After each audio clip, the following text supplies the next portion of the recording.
Call the Lewiston City Council to order. Councilor Maury is joining us remotely. We can see you, Councilor. Can you hear us okay? Yes, sir, I can. Thank you, Councilor. Okay, our next order of business is our Pledge of Allegiance. If you'd please stand and join us in reciting our pledge.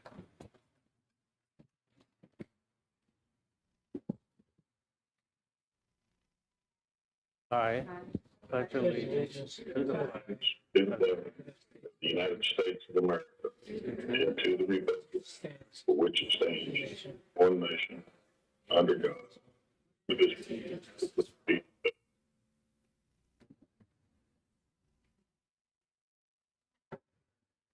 Thank you, Council. Thank you, Councilor Maury.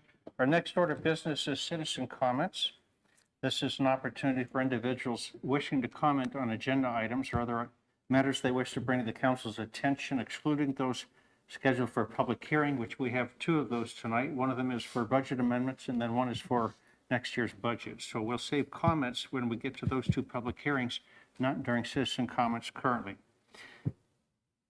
You'll have 3 minutes. I just need your name and city of residence. Also, just to remind those in the audience and those listening at home that Lewiston City Council pledges to practice and promote civility within the governing body, advocating for civil engagement, respecting the views of others and their viewpoints, and finding better solutions for the betterment of the city. So with that, I will open it up and welcome Michelle.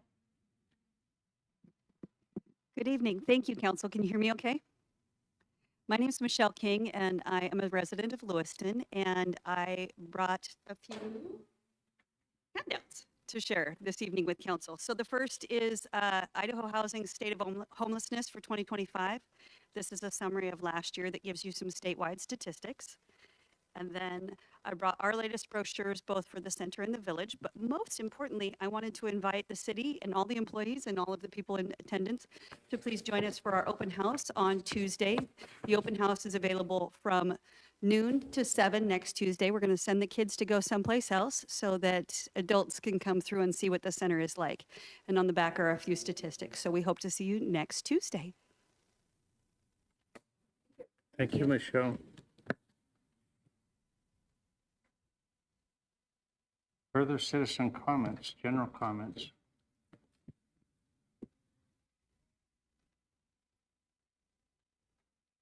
Jerry, welcome. Thank you. I guess I get to be cleanup hitter, right? Hopefully. Well, Jerry Chavez, President and CEO for Valley Vision. You know, I'm here today to thank the City Council for attending the 2026 Valley Vision event and dinner. New venue for us this year. We're very excited about it. We had a lot of positive comments, but for those that were able to make it, thank you for showing up. For those that had prior engagements, like the mayor, we look to see you next year. A couple of things you would have learned if you were in the audience. This year we paid, or we recognized the Valley manufacturers. We all know that Valley Vision doesn't engage in commercial retail businesses trying to attract them to the Valley. That's not our core competency. But what we do is we pay rather a large bit of attention to manufacturers. And why manufacturers? Because the revenue that they garner on a daily basis, that's new wealth coming into the community. So with respect to that, we've had some successes in the past, and we hopefully have some more going forward. You would also have learned that our newest employer, Cascade Plastic, has 4 machines, or 4 plastic injection molding machines on the floor right now, and they are in operations. Hoping to have number 5 and number 6 here very shortly. Kind of 2 more points that I want to bring up, then I'll close my comments. We had the fortune to have OTC, Jeff Horst, there, the marketing director. OCT, as a quick reminder, they are the entity that has about a 27-year lease, T6. That's the port in Portland. And so they are trying to revamp container movement up and down the Snake, Clearwater, Columbia River system. Once upon a time, we were almost at 20 or 200 containers moving out of the valley on a weekly basis. So can we get up to that particular volume? I think we can, and I think we probably will exceed it going forward. The last thing you would have heard from Congressman Baumgartner is there's no better time to invest than today. Some of the legislation the administration has pushed forward is very, very tax friendly, very receptive to those companies wishing to expand capital investment, grow their footprint, and create more jobs. So with that, once again, I will thank you for the opportunity to say thank you. Thank you, Jerry. Thank you. Citizen comments, general comments, other than our budget hearing and our amendments to the budget, okay? Hearing none, we will then move on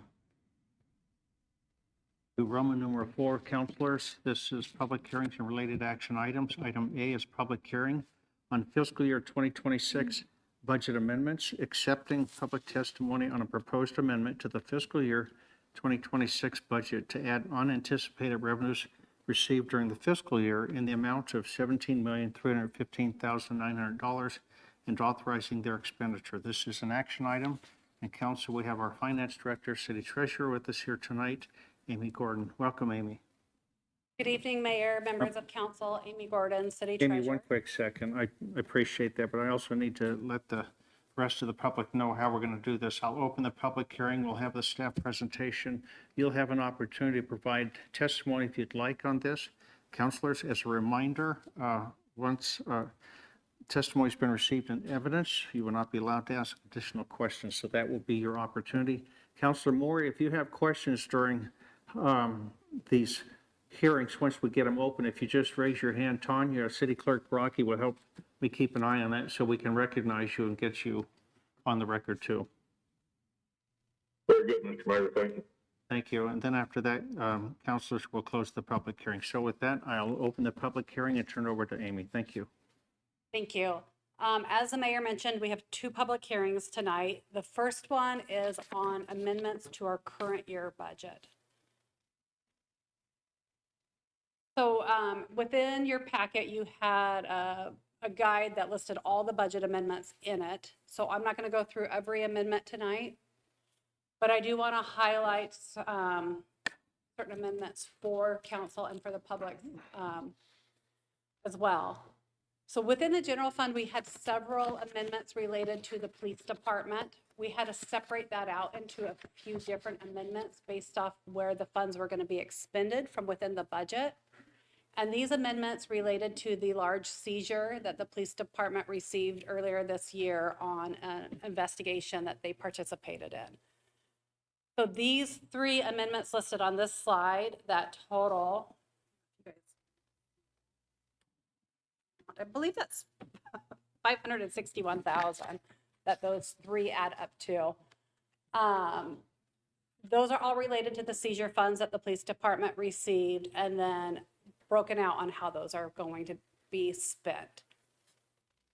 There's the SWAT vehicle that was presented to council earlier this year. There is some funds being used to procure a grant writer to try to secure some grants for the police department, and then to do some blue to gold training that would be to invest in our new officers that we have on staff at the police department. And then we also have within the fire department a pretty large amendment of 421,000, and that is related to the ERT agreement that council approved this year. When we entered into that contract, it comes with grant funding that goes with it, and then those grant funds are spent within the scope of that agreement with them. The opioid expenditures, we have an amendment for that, and I need to be clear on this, that these have their own reserves within the general fund that can only go towards the opioid program that we are participating in.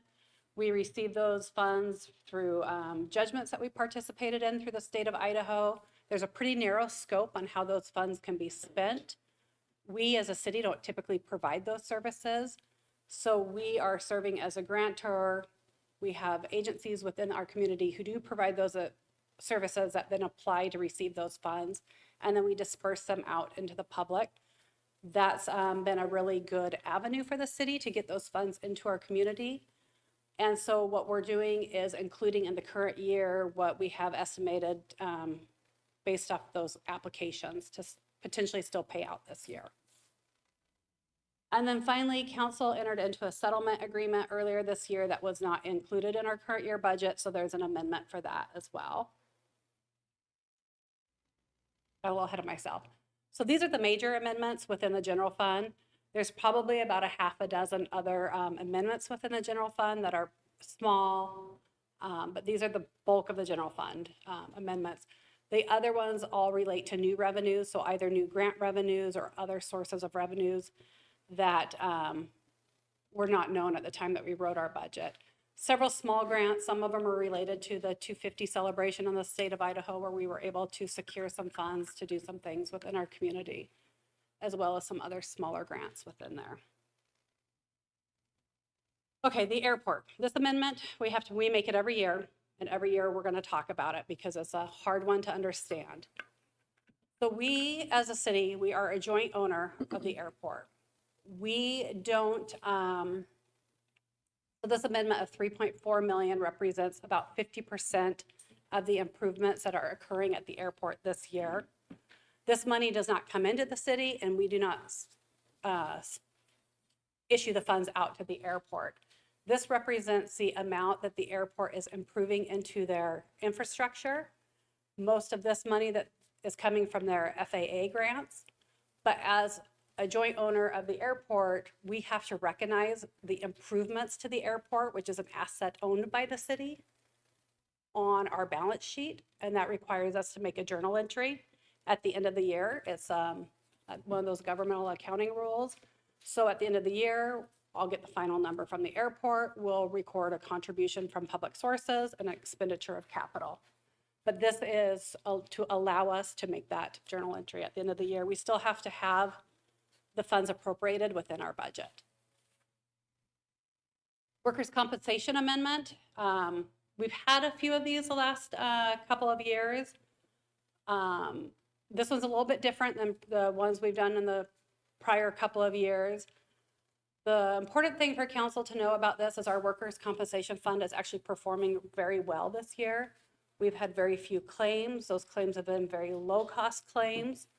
But we have, as council knows, we have a couple of high claims from many years prior. Both of those claims we have one claim that has hit the stop loss coverage that about a year and a half ago, it hit the $750,000 ceiling where stop loss kicks in. We've been getting those, any claim costs related to those claims reimbursed to us.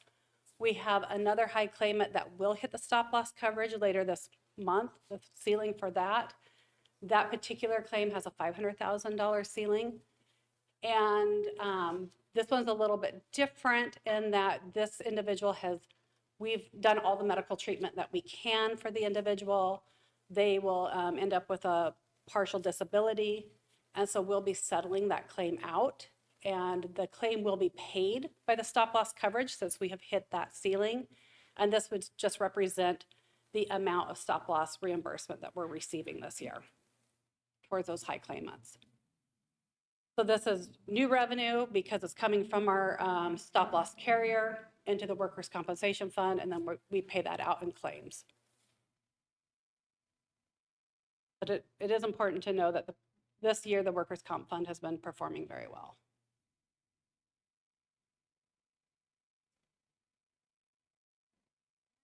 I get my slides to there we go. And then the last amendment that I'm going to highlight tonight is this one for information systems and security. And this is honestly just an error by my department. When we wrote the 2026 budget, we dropped this line item out of the budget. I don't know how we did it, but we did. But what is important for council to know is depreciation is not a cash item. We're not actually writing a check for a depreciation expense. But within the information systems fund, they capitalize their assets, so we actually maintain the value of their assets within their fund. But we have to deplete the value of those assets each year, and you do that by recording a depreciation expense and then offsetting it to the value of the asset. So you're bringing the value of their assets down. And so what this is their annual depreciation amount. So this gives us the budget we need to make that journal entry at the end of the year to record their depreciation expense and then to reduce their asset. This was just an error that we dropped that item out of the budget last year. So it's in there this year, but, so this is just correcting that error. But this doesn't have any impact on reserves because there's no cash involved for this item. And then finally, I put the grand total of the amendments related to capital projects at the bottom here. With the airport entry that we make, we're looking at 14.7 million in amendments. I wanted to highlight that number because this is a very large list of amendments this year. It has a large dollar amount. The total amendments, I believe, are 17.3 million. So 14.7, almost 14.8 of that is related to capital improvements. With enterprise funds, so that's our water, wastewater, sanitation, and stormwater, our utility funds. Those funds, at the end of the year, they have to close out all their POs and then reopen them into the new year. It's a little bit different than how our capital fund works. Our enterprise funds has different accounting rules than our capital fund. But so when we have a project that we've started in one year and we get to the end of the year, we have to shut that project down and open it up into the new year, which means we have to bring the budget forward with that. So these amendments aren't necessarily unknown spending, it's just adjusting for timing purposes. So we either had it budgeted in the prior year, but we didn't get it started, or we got it started and we had to bring a portion of that project forward. One of the major ones is in wastewater. They had their admin collections building project that they started. It had been anticipated to start last year. So it was in the 25 budget, excuse me. And so now we're amending the 26 budget to bring it forward. And the capital fund, which is where your capital transportation projects happen, those amendments are typically related to change orders or projects that didn't get started in the prior year that were intended to start in that year. That's all I have on amendments, unless you have questions for me. Thank you, Amy. I'll see if we have anyone in the audience that would like to appear and show cause why these appropriations should or should not be adopted. So do we have anyone in the audience that would like to talk about these amendments? The budget. Okay, Mr. Mayor, Councilor Maury. I am having a hard time hearing you. I heard Finance Director Gordon quite well, but I do have a question for her, if possible. All right, I'll try to raise my voice a little bit. Thank you, Councilor. I'm wearing two microphones. I don't know what's going on, but I will do my best. But I appreciate you asking the question, and please do so anytime you have a question. It's important that you hear. My comment was basically if we have any citizen here that would like to appear and show cause why these amendments should or should not happen to our appropriations ordinance. And I don't see any, so I'm going to ask the councilors if they have any questions about any of these amendments. Councilor Wright? Thank you, Mr. Mayor. This less of a question and just more to clarify for the public with the seizure fund that the police were a part of. Just to clarify, when we talked about this before, we can't take that money and spend it on, say, water pipes. Correct? That is correct. It needs to go to help support the police department. So there's, yeah, correct. Perfect. So, yeah, just to clarify, if someone's looking at, is this more necessary than something else? There are some restrictions on where that money can be spent. Thank you.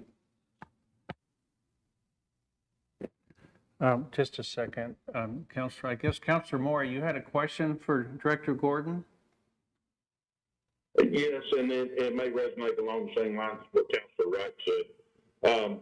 This money that's coming in is all previously allocated. It's federal grants. Is any of it derived from ad valorem taxes? No, there are no, none of these amendments would generate additional property taxes into the general fund or into the city at all. Okay, follow up on that, Mr. Mayor. Counselor? Is there any way that any of this money that's coming in would give tax relief back to the citizens?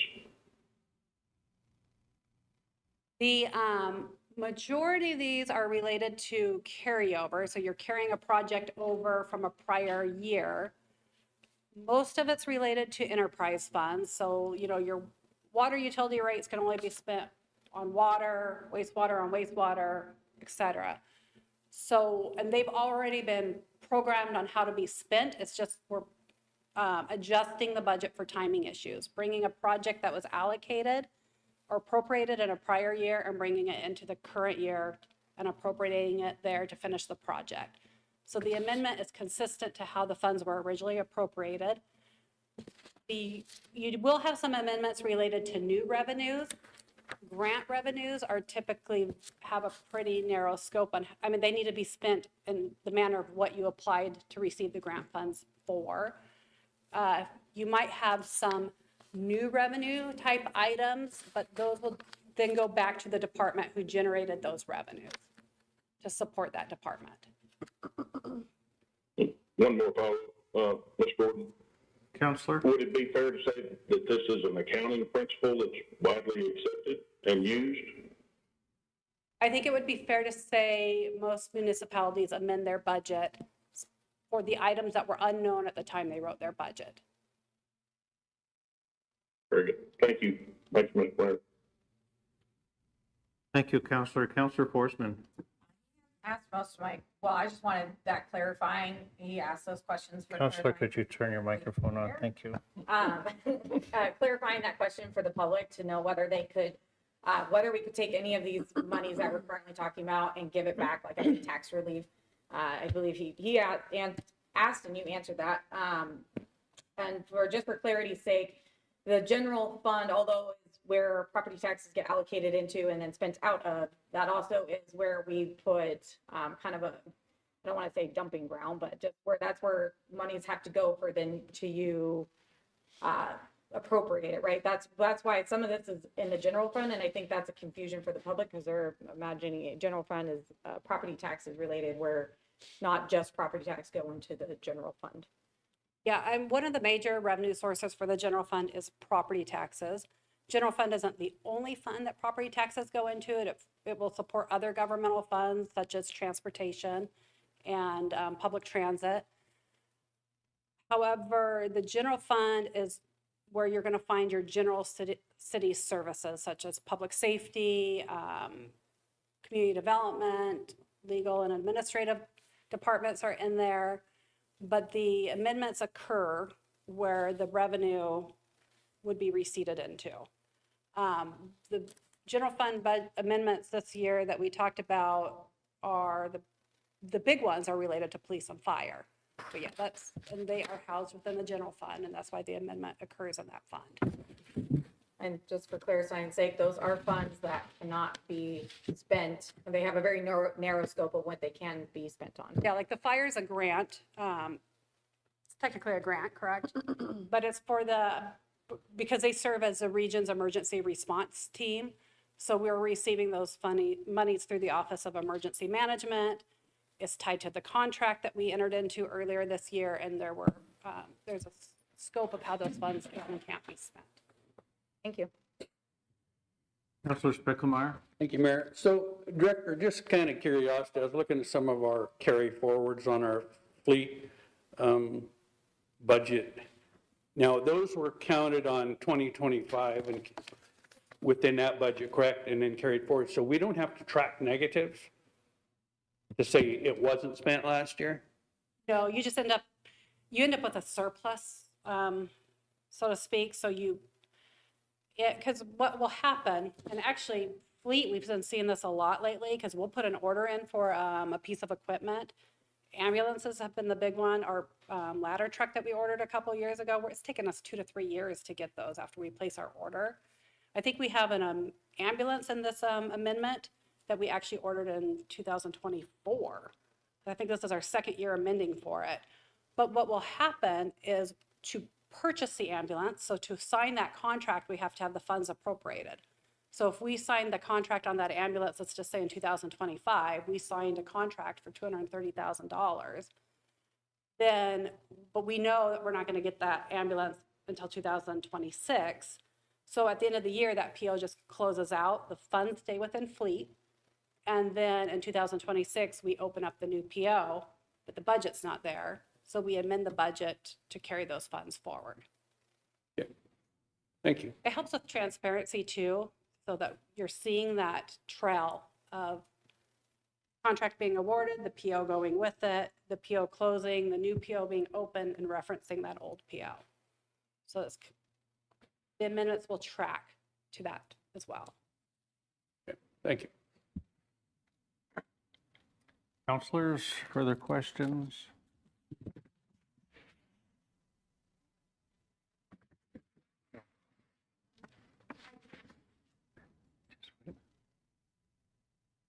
Questions? Nothing? Okay. Yes, if you'd like to please go up to the microphone. Introduce yourself for the record.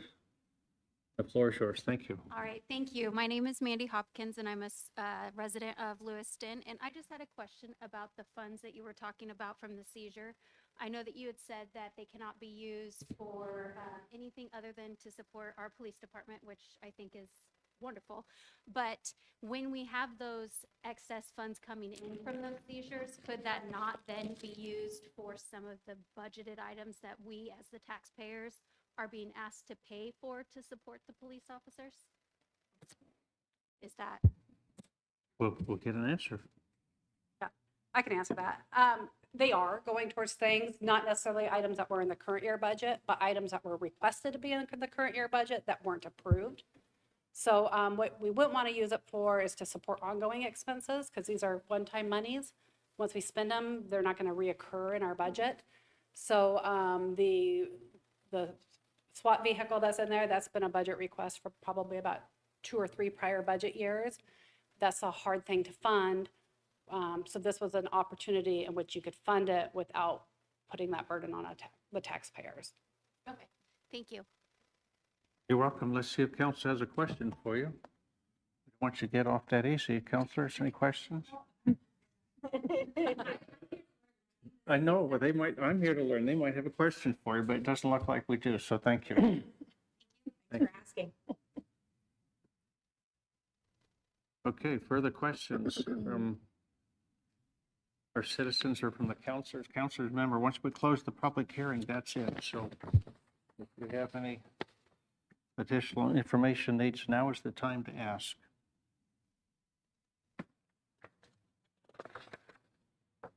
Okay, I'm going to close the public hearing. Thank you.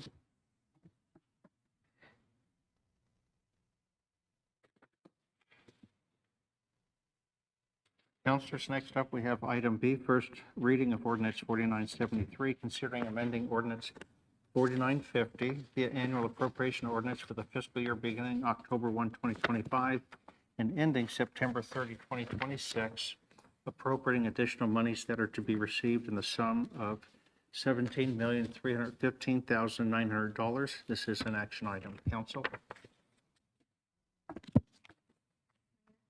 Councilor Klein? Motion to approve the first reading of ordinance number 4973. Second. Been moved by Councilor Klein, seconded by Councilor Spickelmeyer to approve the first reading of ordinance number 4973. Discussion or amendments? Those in favor, please signify by saying aye. Aye. Aye. Opposed? Motion carries. Thank you, Council. Clerk Rocky? Approving the first reading of city ordinance number 4973, an ordinance of the city of Lewiston amending ordinance number 4950, the annual appropriation ordinance for the fiscal year beginning October 1, 2025, and ending September 30, 2026, appropriating additional monies that are to be received by the city of Lewiston, Idaho, in the sum of $17,315,900, directing the city clerk to file a certified copy of this ordinance with the Nez Perce County Board of County Commissioners and providing an effective date. Thank you, Clerk Brockie. Council, next up, we have item C, public hearing on the proposed budget for the fiscal year ended 2027, accepting testimony on the proposed budget and appropriation ordinance for the fiscal year commencing October 1, 2026, and ending September 30, 2027. Again, this is an action item. Our Finance Director, City Treasurer, Amy Gordon, will introduce the subject for us. I will open the public hearing. After the staff presentation, we'll hear from the public.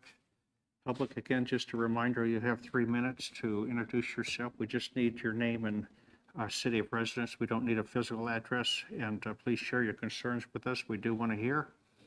Council, a reminder, no additional evidence or testimony may be received once the public hearing is closed. So this is the time to ask any questions you might have of the public, the applicant, and/or the staff. Do we understand that? Pretty good. Councilor Maury, are you on board with us? I believe so, yes. Thank you, Councilor. Okay, with that, I'm going to open the public hearing and turn it over to Amy Gordon. Welcome. Thank you, Mayor, members of council, Amy Gordon, City Treasurer. I'm going to try to walk through this slowly. So, and I might make some pauses to make certain I'm capturing everything I had intended to capture tonight. So now we're having the public hearing on our proposed budget for fiscal year 2027. This would be our budget year that would go into effect on October 1st, 2026, and then continue us through to September 30th, 2027. I kind of want to take a little walk through the process we've been through so far. So going back to work session number 1, that's where we kicked off budget discussions and we started in on capital projects, specifically capital projects for the Public Works Department. Included in Public Works is our transportation. And with transportation, we have capital projects that go along with that. Those projects are budgeted in our capital fund. And what I think is important to the council to know, as well as our public, is that budget for the capital fund, it can go up and down from year to year. This particular year, fiscal year 2027, we have a little more than 3 million, I believe it's 3.1 million programmed in expenditures, but we don't have any additional property taxes programmed in there. So the additional expenditures are either being funded through federal grants or through reserves that have already been established within the fund from prior year revenues. And we are utilizing reserves in that proposed budget for 2027, primarily because we're going to try to get Brighton Avenue progressed. And so that would be the budget we would need to start looking at right-of-way acquisitions and advancing that project along. We also talked about the enterprise funds, how their rates are developed, and how within the user rates, there's a component for operations and maintenance, and then capital. And so as your operations and maintenance expenses maybe grow through inflation or other costs, if we don't adjust rates accordingly, it will shrink what they have available in capital project funding. And I know Director Johnson went through this pretty thoroughly with the council at that time, because it wasn't going to be too far after that meeting that the rate resolution was coming before council to approve.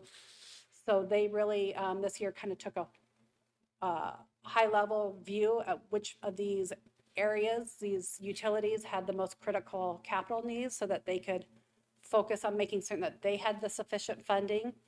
That was all presented to council in May, and then we followed up with the fee resolution in June, which has already been passed and approved by council.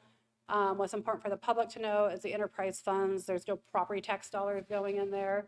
So when we later are discussing what the outlook is on property taxes, these capital projects aren't going to impact those. But again, capital projects can really uh, impact whether your budget's growing or decreasing. You know, our 26 budget was lower than our 25 budget, but as council knows, we increased property taxes in 26. So they are not necessarily the same as your property taxes. If your capital projects budgets are going up, it doesn't mean your property taxes are going up. If they're going down, your property taxes could still go up because these aren't being funded through a raise in property taxes. They're usually long-term planning where we're planning several years in advance for the project and setting the funds aside accordingly. I get my keyboard to work, so I have to keep using the mouse, and it's a little sensitive. Okay, then during the second work session, we continued on the discussion of the capital projects. And Director Glenn was with the council during that work session, and we had a discussion on the assigned building fund. So we provided a lot of information to council during that work session as to when the assigned building fund started, how it's been funded over the years, and how the funds have been spent over the years. During that work session, we showed the history of the funding, and if council recalls, in 2024 is when council ceased funding that account. So we have no new dollars going into this fund, and we haven't for a couple years, but funds still remain within that section of the general fund. So it's sitting there waiting to be spent, so to speak. So we have it programmed into next year's budget so it can be spent. Director Glenn went through a list of target areas where those funds are programmed to be spent. It's all outlined in the budget guide that was in the newspaper. This budget guide is available on our website. There's a pretty in-depth article of city facilities and projects that are going to be programmed and looked at in fiscal year 27. That would come out of this pot of money, but there's no funding going into it this year. This is spending money that's already in the city accounts. In addition to the assigned building fund, which is intended to fund larger scale capital improvements and construction of city facilities, facilities also has an operations and maintenance budget that will fund smaller scale projects such as a replacement of an HVAC unit or maybe new windows in a facility or new carpet, those smaller scale projects. They've had the same budget for many years, I think as long as I've been with the city. And that annual budget is $130,000. It's not sufficient. When Mayor Johnson came on to the city, one of the things he did was provide some additional funding for this account of $250,000 annually, but we were funding that through the general fund's unassigned reserve balance. As we've brought those reserves down to that kind of 90-day rule, those funds really aren't an appropriate way to fund that additional budget. So included in the proposed budget is a 1% increase in property taxes to supplant that funding so that facilities can continue to have $380,000 in that property improvement account. Again, Director Glenn did a review of facilities with the council, the number of facilities we have, the size of facilities, what a standard, industry standard budget would be for the size of our facilities. And if we look at industry standards, we'd be looking at about $864,000 a year. But this would help maintain the funding where it's currently at today.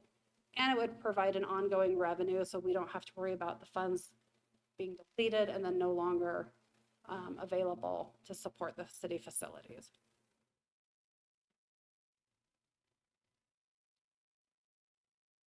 Then we had our third work session, which is funding the budget. So we'll get into that.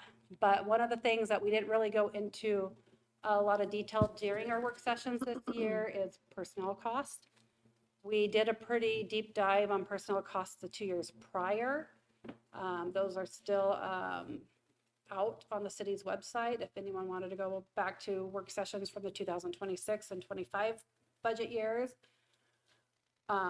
Personnel costs, we have COLA that we program in. We have Percy rates that we have to program in, and then health insurance. Those are the benefits that are in addition to the city's pay plans. So with COLA, that's, discretionary. Council has the ability to set that amount each year. It has historically, based off council's direction, been based off the CPI average of January, February, and March. So based off that, the COLA for 2027 that's in the proposed budget is 2.5%. Percy rates, those are set by the state. We, as a Idaho employer, are members of the Percy retirement fund. We don't have a choice to opt out of it, and we don't have a say in what those rates are going to be. They're set by the Idaho State Percy Board. There is going to be a rate increase next July 1st. So that's the fourth quarter of our 2027 budget year. So we've built those rate increases into the proposed budget. And then health insurance, we, as the counselors know, but for the public's benefit, we are self-funded. That has saved the city a lot of money over the years.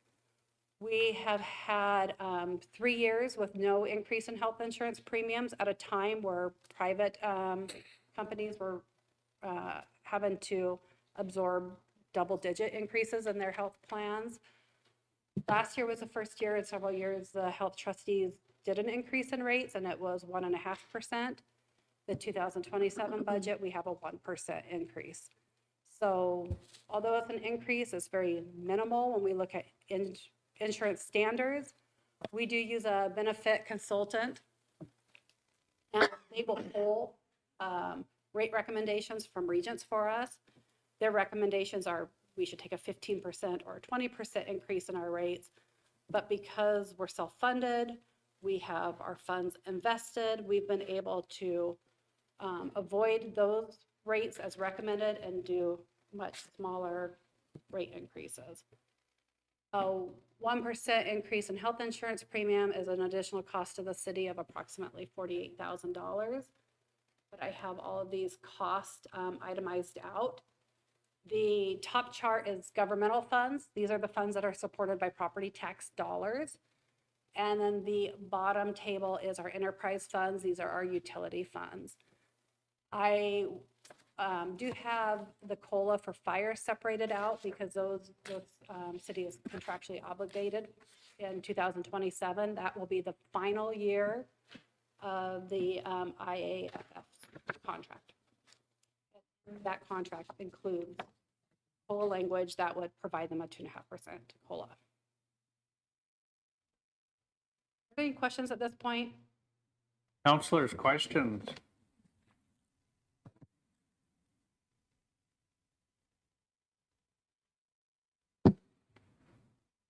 So during our final budget work session, this is where we left off. At that time, I had told council the plan with the proposed budget was to put a 2% property tax increase in there to balance the budget, the 1% for facilities, and then to take an additional percent that would be above the 3% we can do per state statute of foregone taxes to then fund some of the department request and then the FOP contract.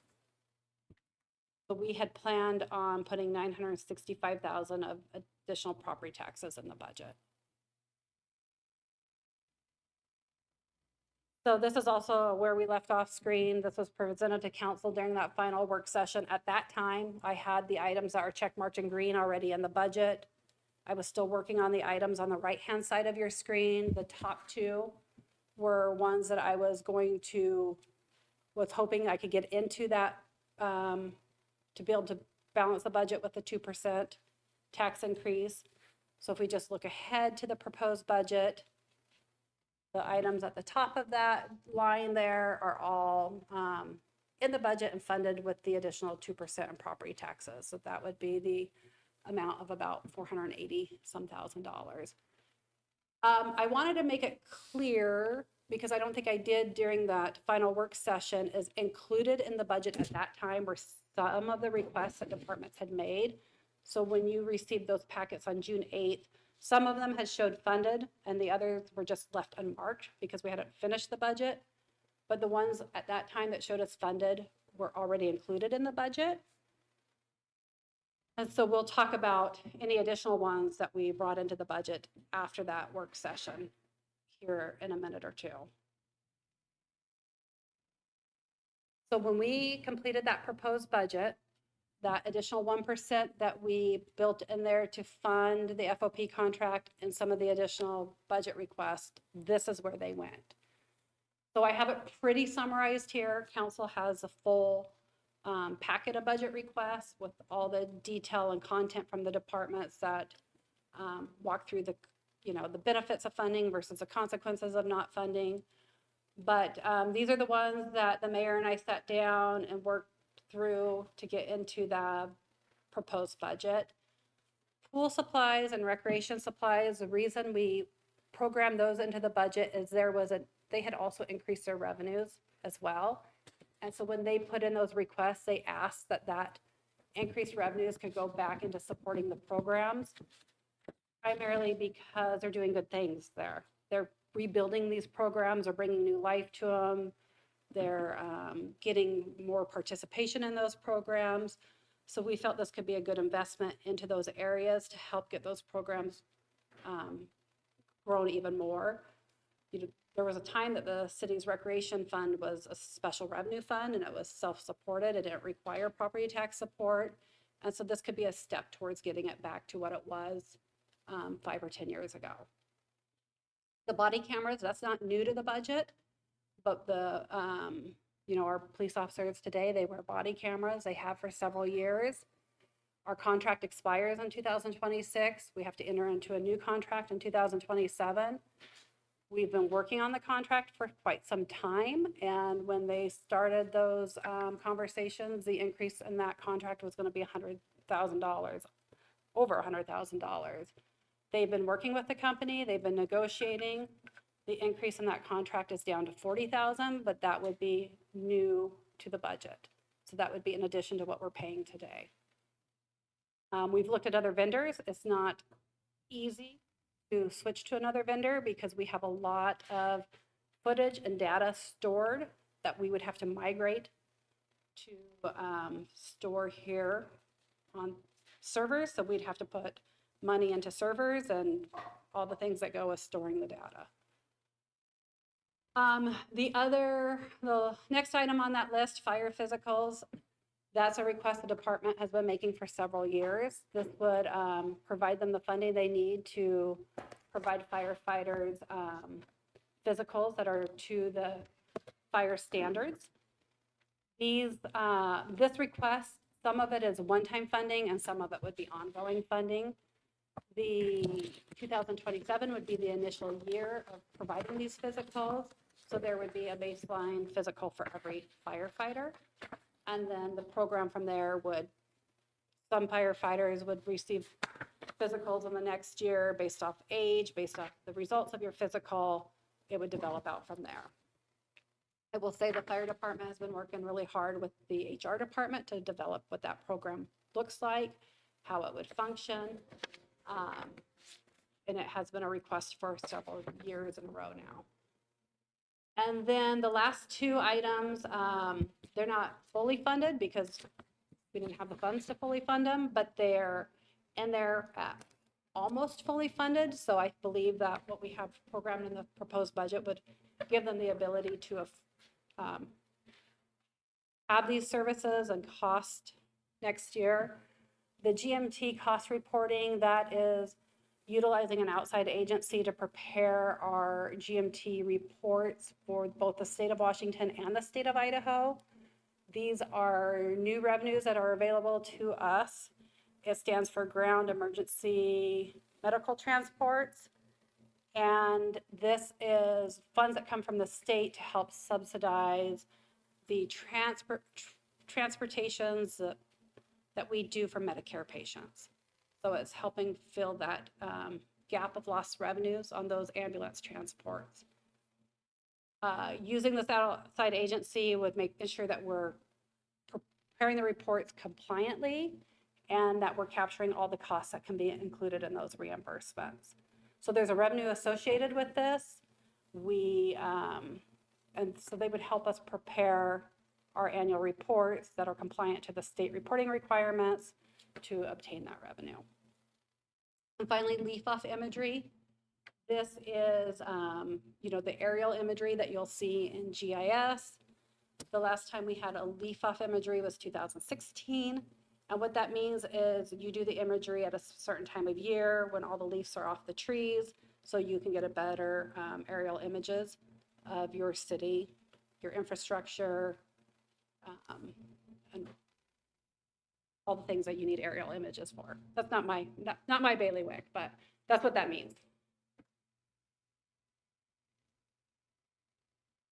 Okay, so now we get into the tax discussion.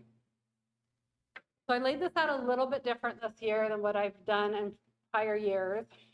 So going into 2027, we have our property tax base of $25.2 million.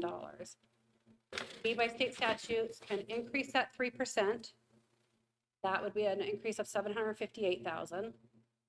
We can also include 1% of foregone taxes. If you have foregone taxes available, which the city of Lewiston does, you can include an additional 1% utilizing your foregone taxes. What foregone taxes means is each year you can increase your property tax base by 3%, but if you don't do that, you can reserve those taxes to take in a subsequent year. So for example, if we only took an increase to our tax base of $500,000 this year, so a 2% property tax increase approximately, that remaining $258,000 that we could have taken gets recorded with the state tax commission, and then we could take it in a subsequent year. So you're delaying when you're including that in your budget, if ever. You may not ever bring those into your budget. For the city of Lewiston, we have quite a large amount in foregone taxes registered with the state tax commission. It's just right at $3.4 million. So those are taxes we could have taken, but haven't taken.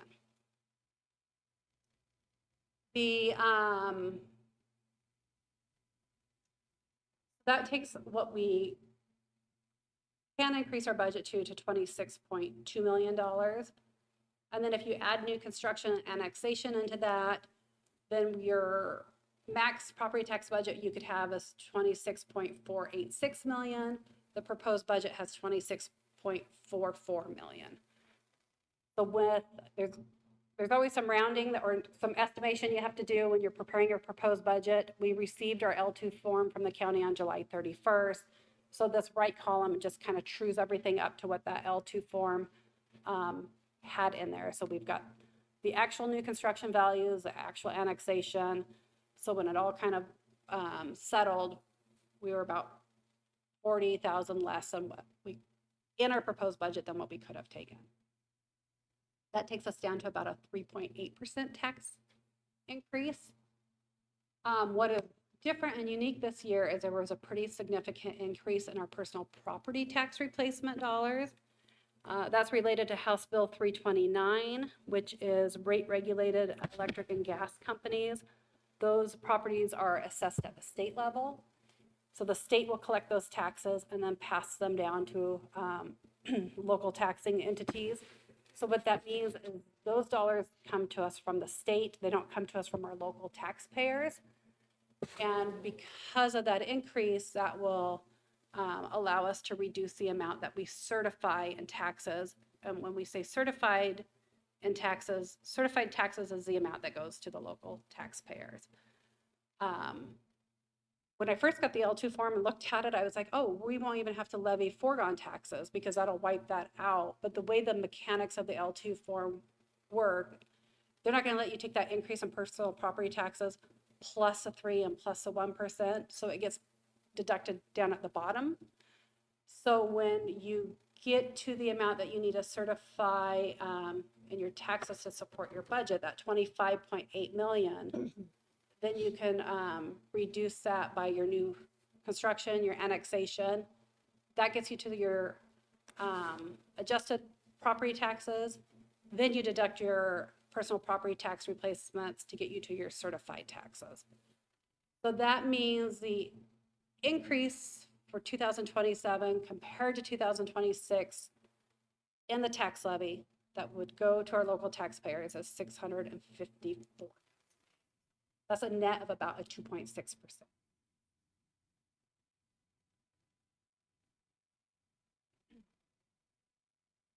I'm going to have this presented a little bit different just so we can look at some history. Because I know, we have the tax increase built into this year's budget. We did take a tax increase last year. We had 3 years where we did not have a property tax increase. And in fact, in a couple of those years, we actually had a reduction in the tax base. So this graph here shows that history. So for example, if you look at fiscal year 2023, the amount of new construction annexation that the city received that year of 174,000, that's all we increased our tax budget. So we didn't utilize any of the 3% we could have. We just took in the new construction annexation into our property tax budget, and that was it. We did the similar thing in 2024, but we also then took a reduction in our tax base. 2025 was very similar to 2023, where we just took in the new construction annexation. What's different about 2025 is we had a URA district that closed, so that's that increment tax that becomes then available to the local taxing districts. That is similar to new construction. It comes into your tax base same way new construction annexation does. And then 2026, which was our current year budget, what we talked about this time last year, that did have the 3% tax increase as well as a 1% foregone. But what I was trying to demonstrate with this is if you look at this over the 4 to 5 year history, the total we've increased that property tax base over that time has been 3.4% collectively over those 4 years. But we could have increased it 4.8 million had we taken the full 4% every year. So, I mean, that is tax relief to taxpayers. It's, we'll move on here and have our, I don't want to move on quite yet. We'll talk a little bit more about kind of like why the need for the property taxes, because I know it doesn't sit well with the public. So we'll talk about that a little bit more, but I want to first go back to that increase in the personal property tax replacement dollars that I was talking about in the last slide. Because that was unknown to us at the time we wrote the proposed budget, I wrote my tax certification ordinance accordingly. So at minimum, I would ask council to make an amendment to the tax certification ordinance. So I'm going to show you what that looks like because I think it would be easier to see that than my verbal explanation.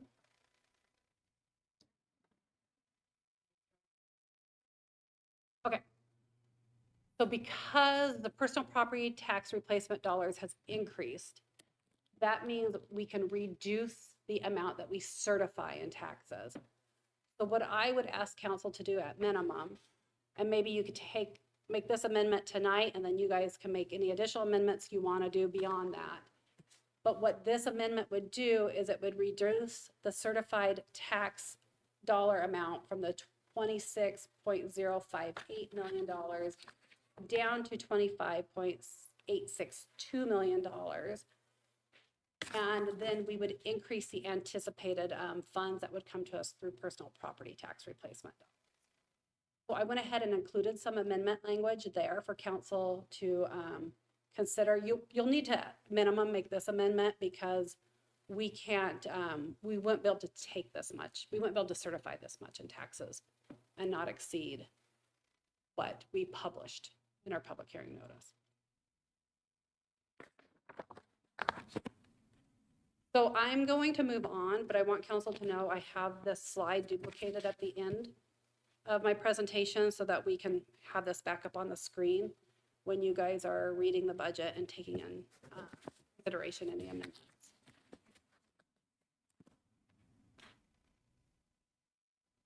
So why property taxes? We Again, this was a discussion we had during that final work session where we talked about funding the budget.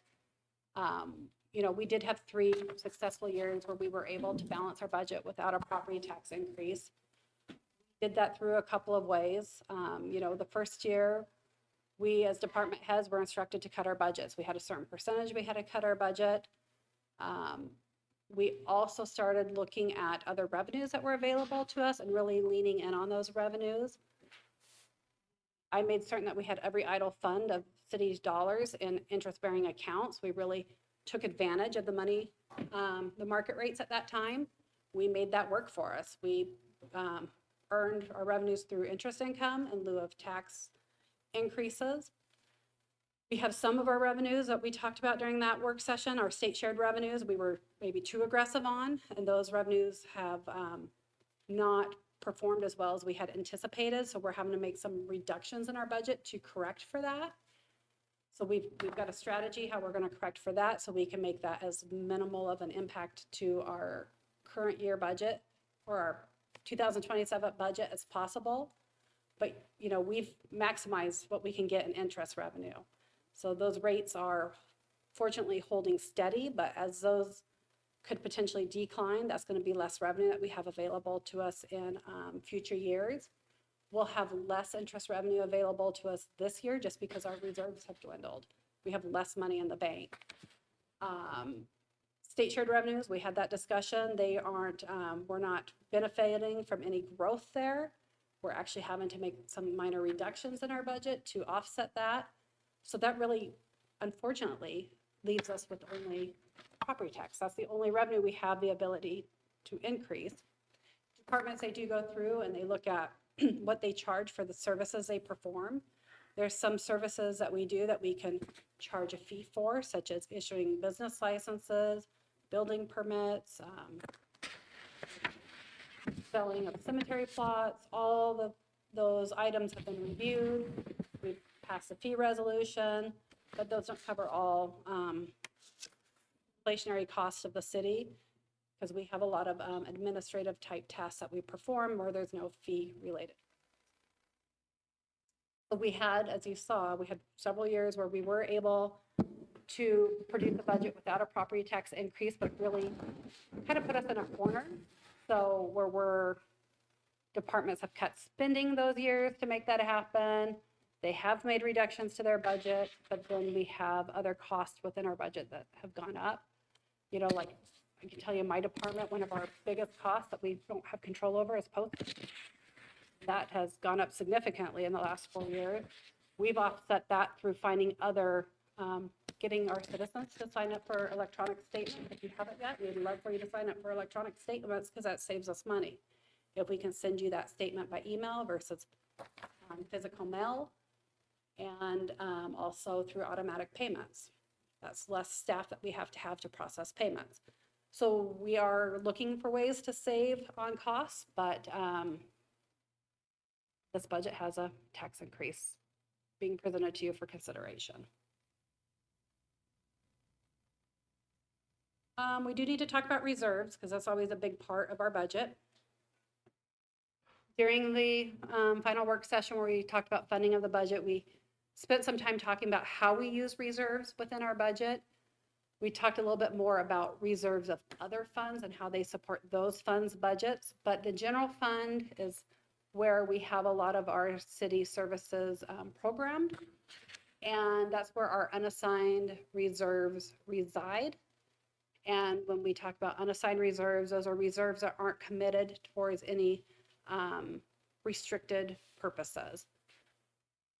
So with that, we have included in this proposed budget $282,000 of unassigned reserves. And those are going to support the items that are listed up there. If you were to look at our budget, guys, you see that the general fund actually has $573,000 of reserves programmed into it. That is because we are including some restricted reserves. Restricted means those reserves can only be used for very specific purposes. They can't be used to fund just any of the budget. So when we see police 583 funds, what that is the police department received a fairly large donation from a citizen, an anonymous citizen a few years ago, but they gave a really narrow scope of how they wanted those funds to be spent. This is what's remaining in those funds, so we're just carrying it into next year. Your funds, the 50,000, that's what we're estimating to be remaining in those funds. We're carrying them into next year so that they can be spent. And then the opioid reserves, that's what we're estimating to be left in that account at the end of this year. And we're programming that into next year so that we can continue to disperse those funds into the community.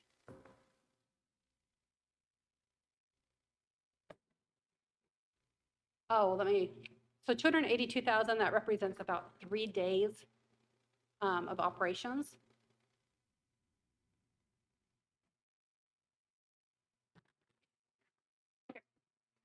When we received our audit report for fiscal year 2025, so we completed the year, we had the auditors go through all of our transactions. Their financial report showed that we had $9.7 million of unassigned reserves. That represents 106 days of cash on hand. Our best practices, what we strive to maintain is no less than 90 days cash on hand. 2026, we're projecting to use $721,000 of reserves. That's less than what we budgeted, so we had come out ahead of what we had anticipated. And that would leave us with 98 days of cash on hand. 2027 budget, as I said, that's approximately 3 days cash on hand. So we would be projecting to end the 2027 budget year with 95 days cash on hand. As council can probably see, we really dwindled down what we're using those reserves for. We only have a few items that we're funding from those reserves. This would give council a couple more years to find other ways to fund those items, to find other revenue sources for them. So you'd have a couple more years that those reserves would be there for those items. But we are coming down to those 90 days cash on hand. But I will say the 721,000, it looks like a big amount, but it is less than what we had in the original budget. And as council's aware, you guys had an amendment this year for your settlement of 690,000. So we're actually doing quite well on what we're utilizing those reserves for. I believe that's the end of the presentation. I guess I do have one more slide. So where do we go from here? So tonight we're having our public hearing. The ordinances related to our budget go through 3 readings. Our city council does those readings over 3 separate nights so that you have 3 nights to deliberate the budget and make amendments to the budget. So we'll have our second reading next Monday night here at the same time. That is the only thing on the agenda. So council can use that entire night as long as you want to talk about the budget, to deliberate amendments, to make amendments, to approve amendments. And then we'll have our third and final reading on the 24th. Ideally, I'd like to have those ordinances amended and ready for council to approve that night. It gets hard to amend those on the fly and in the last minute, so it's nice to be able to have a little bit of time to review those in office before we pass them for adoption. But that would be our goal, is on August 24th, council would pass our ordinances for our 2027 budget. That's all I have. Thank you, Amy. Councilor Maury, I'll give you the first chance to ask a question if you'd like. We are going to ask the public as well if they have any comments or questions for us that you'll also have a chance to respond to. Very well, thank you, Mayor. I'll reserve my questions for now. Thank you, Councilor. Councilors, questions for Amy before we ask for the public to weigh in? Councilor Spickelmeyer? Thank you. So, Director, I was looking at the list, and they have the COLA is 2.5%.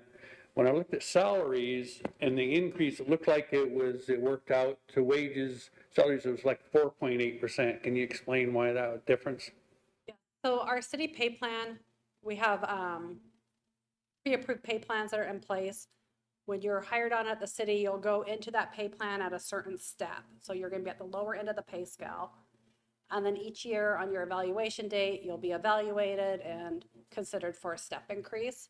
So that would be your COLA in addition to step increases. It's hard for me to parcel out the impact of step increases on the budget because, as council knows, we completely reconstruct that payroll budget. So you'll have employees who will retire out, new employees coming in, maybe an employee who promoted, or maybe their job description changed and their position was reevaluated to a different pay grade. That one's a little bit harder for me to parcel out the impact, but that's why we do that whole section on personnel cost in the budget guide so that council and the citizens can see the true impact of personnel cost in the budget. Okay, thanks. And Amy, isn't the pay plan part of the personnel policy manual that the council drafts and adopts? It is. And I will include that we're currently working on a new pay study. So it's starting now. It should be completed in 6 months. The hope is it's completed as we go into the 2028 budget year. So they'll go through, they'll evaluate all the city jobs, see where the pay compares to market. But part of that pay study that I'm most excited about is they're going to look at a pay model that's more sustainable to the city, that is less impactful to the budget for future years. Because as Council Spickelmeyer pointed out, when you have years higher CPIs that trigger a COLA, that layered into step increases, that's a large impact to the budget and to the citizens. So that is going to be part of that pay study, is a more sustainable pay plan for the city. Thank you, Amy. Councilors, questions? Councilor Forsman?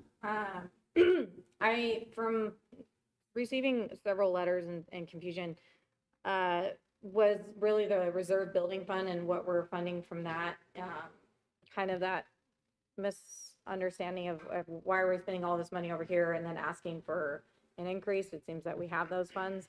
Can you kind of give a clarity on those reserve building funds and what those are allocated for versus what what is being asked for on this increase? Yeah, I mean, in the budget guide that went out in the paper, you know, there's a really nice article about city facilities, the future plan for those facilities. Those would be funded through the assigned building fund, not property taxes.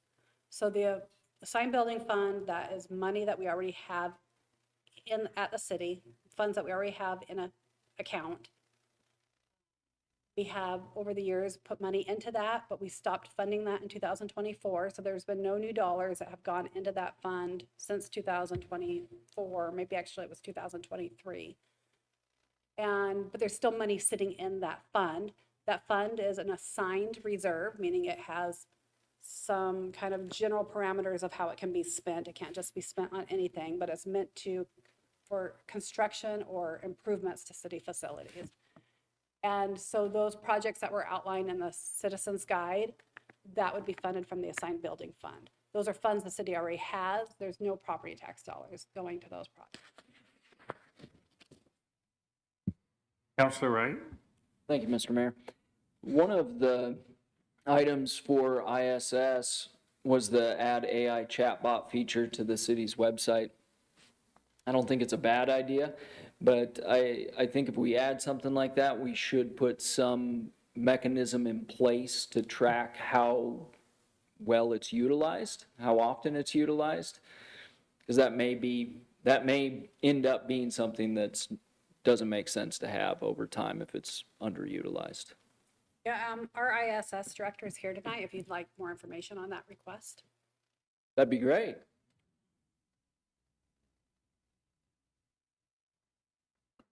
Director Spooner, welcome.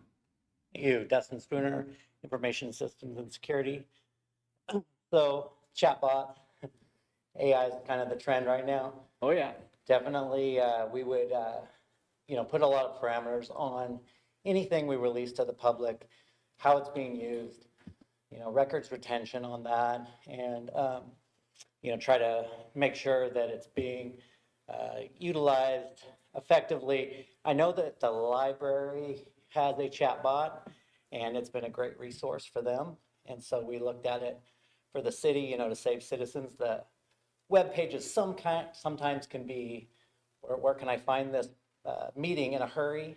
So you hit that chat bot, ask it that question you're looking for, and it scours the page. And I think we'll save a lot of time and, without cluttering up a homepage, where do I find this meeting? Where do I find these notes? Things like that. So definitely think it's a great tool to add. And we would, like all software, review it semi-annually, like the rest of our software, to make sure it's being utilized properly. Perfect. Yeah, that's the main thing that I'd look out for is if it's not getting used, For sure. not use it. I have a question. Counselor Forsman? Could this be used, so we obviously have a lot of prior agenda information, we've had prior meetings. Sometimes citizens will ask, have you guys ever talked about this, or where can I find this information? Could it be used like that where I want to see, has the city ever talked about property taxes and how it's allocated, or a meeting on public works or anything, kind of in those key words to find them that public information that they're maybe looking for? Yeah, I think how you build out a chatbot to make sure that it's safe for the public is you just put in the information that we would like the public to have. And then within that, you can ask questions based on the resources that we've provided. So we'll have to play with it a little bit. And, as citizens use it, they'll say, hey, I asked this question, I'm looking for an answer on this. And we might have to give it the okay to answer some of those tougher questions. So basically a learning phase so that I can start giving back the information that customers are wanting, and Yeah. build the algorithm that they're needing. I definitely want to start, you always want to start pretty narrow with AI and slowly expand it out. Awesome, thank you. Counselor Spicklemeyer? Thank you, Mayor. So this is for the director. Oh. So Amy, in here, in the budget, there's a $3 million project for Brighton right-of-way acquisitions. And I know we talked about that before. In curiosity, and that $3 million is going to come out of the transportation, the arterial reconstruction fund, correct? Correct. It would be out of reserves, but that was funded through those arterial reconstruction funds. So with that, then obviously we wouldn't be able to complete all of the acquisitions in FY '27. So is that money frozen, or are we just obligated to it as it goes year after year? So I believe that was the estimate of right-of-way acquisitions in total. I don't know if that would be achievable all in that year. So if we ended fiscal year 2027, all the acquisitions hadn't been made, we would carry funds into the following year. So follow up. Counselor? So in here, I seen one of the balances and I was kind of surprised it said around $6 million for the arterial fund, and we were putting in an additional $2.2 million in this year's budget. Is that correct? The capital transportation it's compared to the 2026 budget, it's an increase of 3.1 million. We are utilizing reserves in that budget. And so the arterial reconstruction funds are going towards other projects. We have a couple of federal funded projects, but those are usually at like 97% funded. So we have like the 8th Street Safety Improvement grant funds that we received, as well as the Snake River. Let me take a peek. That was the Brighton Canyon project? Yeah, the overlay in Brighton Canyon. We did get a grant for that, but that only covers about 50% of it. That's exactly where the rest of those funds are going. So the overlay on Brighton Canyon, we have grant funds available for that. It covers about 50% of the project. Okay, thank you. Okay, I think I'm going to see if we have some questions or comments from our citizens so we can get them involved. They've been sitting very patiently. If you would like to offer some comments, please do so by coming up to the microphone in the middle of the floor. Just introduce yourself for the record. You'll have 3 minutes. Remember to speak out clearly and loudly so the mayor can hear you. I think everybody else can hear. And then Councilor Maury is sitting at home and he'd like to hear what you have to say too. So I would invite anyone to come up to the microphone And after you speak, counselors, I think we'll take questions. If you have a question for the speaker at that time, please ask your questions. So again, welcome. Hello, again, Mandy Hopkins, resident of Lewiston. My question is in regards to your 40,000 proposed budget. Can you speak into the microphone? And Yeah. the counselors need to hear you. Can I take it off so I can look? No, just leave it there, please. Thank you. I'll hear you. I can hear you.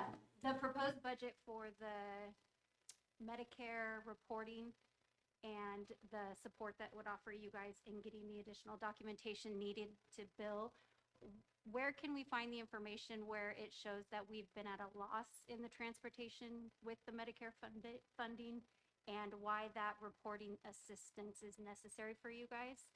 And does any of that fall within a job description within the city currently that we're paying for? You want me to answer the questions as they come, Mayor? I honestly cannot hear it when she's talking back. My question was the amount of money or the program that she is wanting the $40,000 for to aid in the reporting to get Medicare reimbursement for transportations from EMS services. Is that report something that a city member is already capable of doing?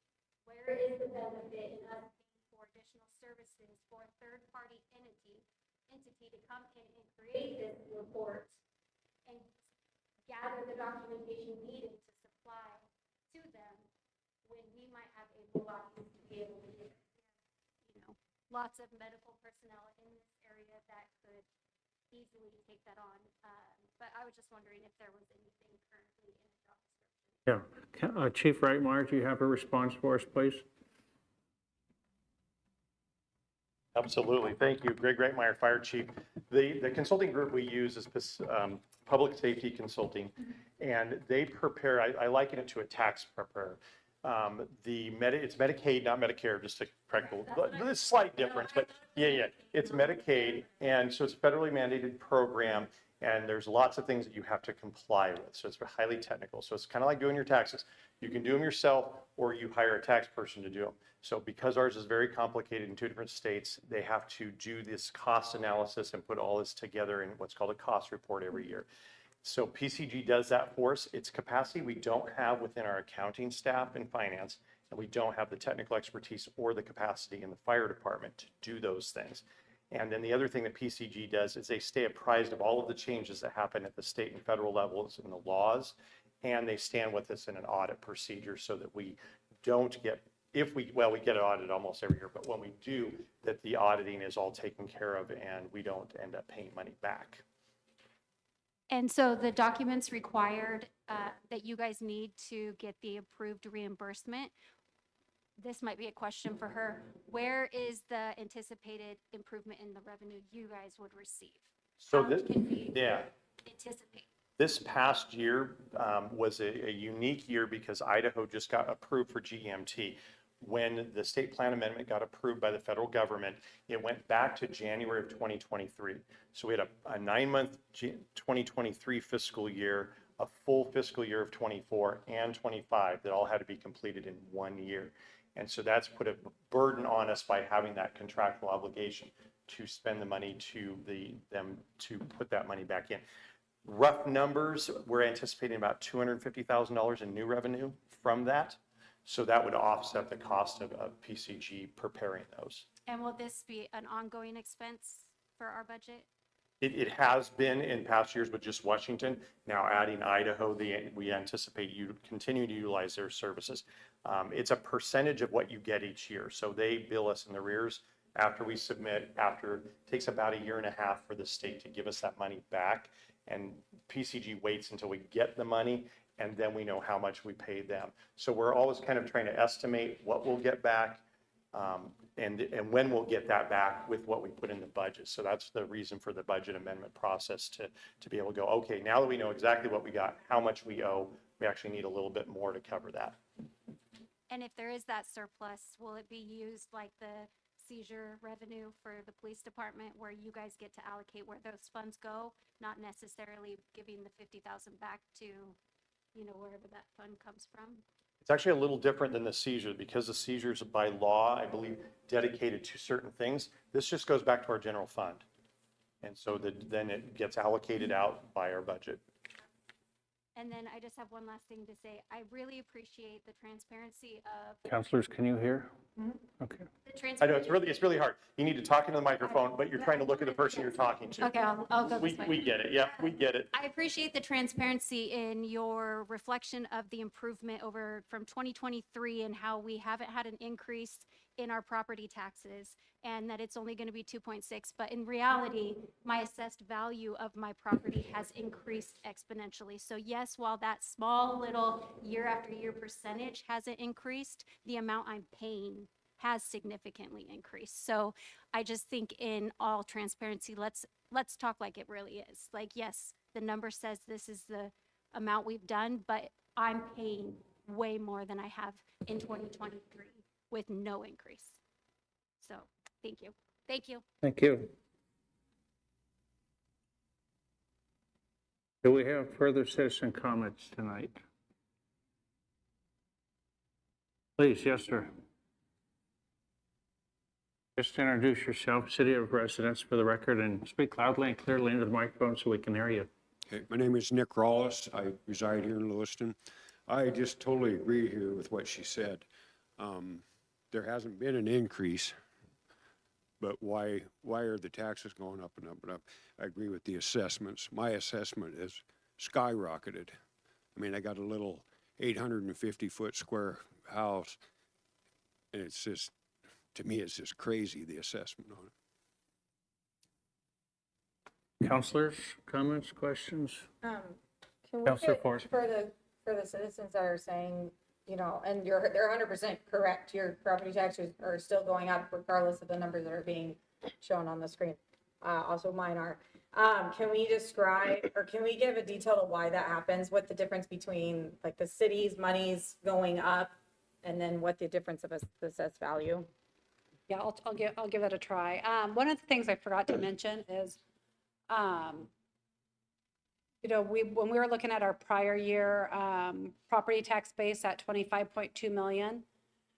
So that's the amount that the city, we certified to the county, this is how much in property tax dollars we need to support this year's budget. That number, regardless of what your house value does, so I know it's hard to understand, that number doesn't increase for us unless council takes action to increase it. So your assessed values might go up and your taxes may go up or they may go down. There's a lot of factors that play into that. Earlier this year, we did a Let's Talk Taxes open house to kind of help provide some additional information to how that works. And I believe that information is still online if you're interested in looking at it. But I know one of the biggest issues we had here locally in our community several years ago is if you kind of look at we're one taxing entity on your tax bill. So you're going to have the county, school district, so we're just one piece of it. But if you take a look at just like the city, and this is our total assessed market values in the city, and there's going to be a portion of that pie that's commercial properties and a portion that's residential properties. What we experienced here is the residential values grew so much more than commercial values that when you look at that pie, the prior year versus this year, the residential piece got a lot bigger. So that more taxes shifted to the residents. So those were the years that we didn't take property taxes, but we all saw it on our tax bills. So you saw them increase, but there was some shifting. I have a good friend that owns a commercial business here in town, and she said, man, my taxes on my houses went up, you know, so much. And I said, well, what happened to your business? Because we're trying to figure it out too sometimes. And she's like, yeah, those went down. So we saw that shift here. So that, you know, that's part of it. So you could have your value of your house go up. I think even one of our council members said that their taxes went down last year, where other council members' taxes went up. So that's part of that story. I'm going to hold you off and see if there's anyone else first, okay? We're going to work through the public here. Is there anybody else that'd like to?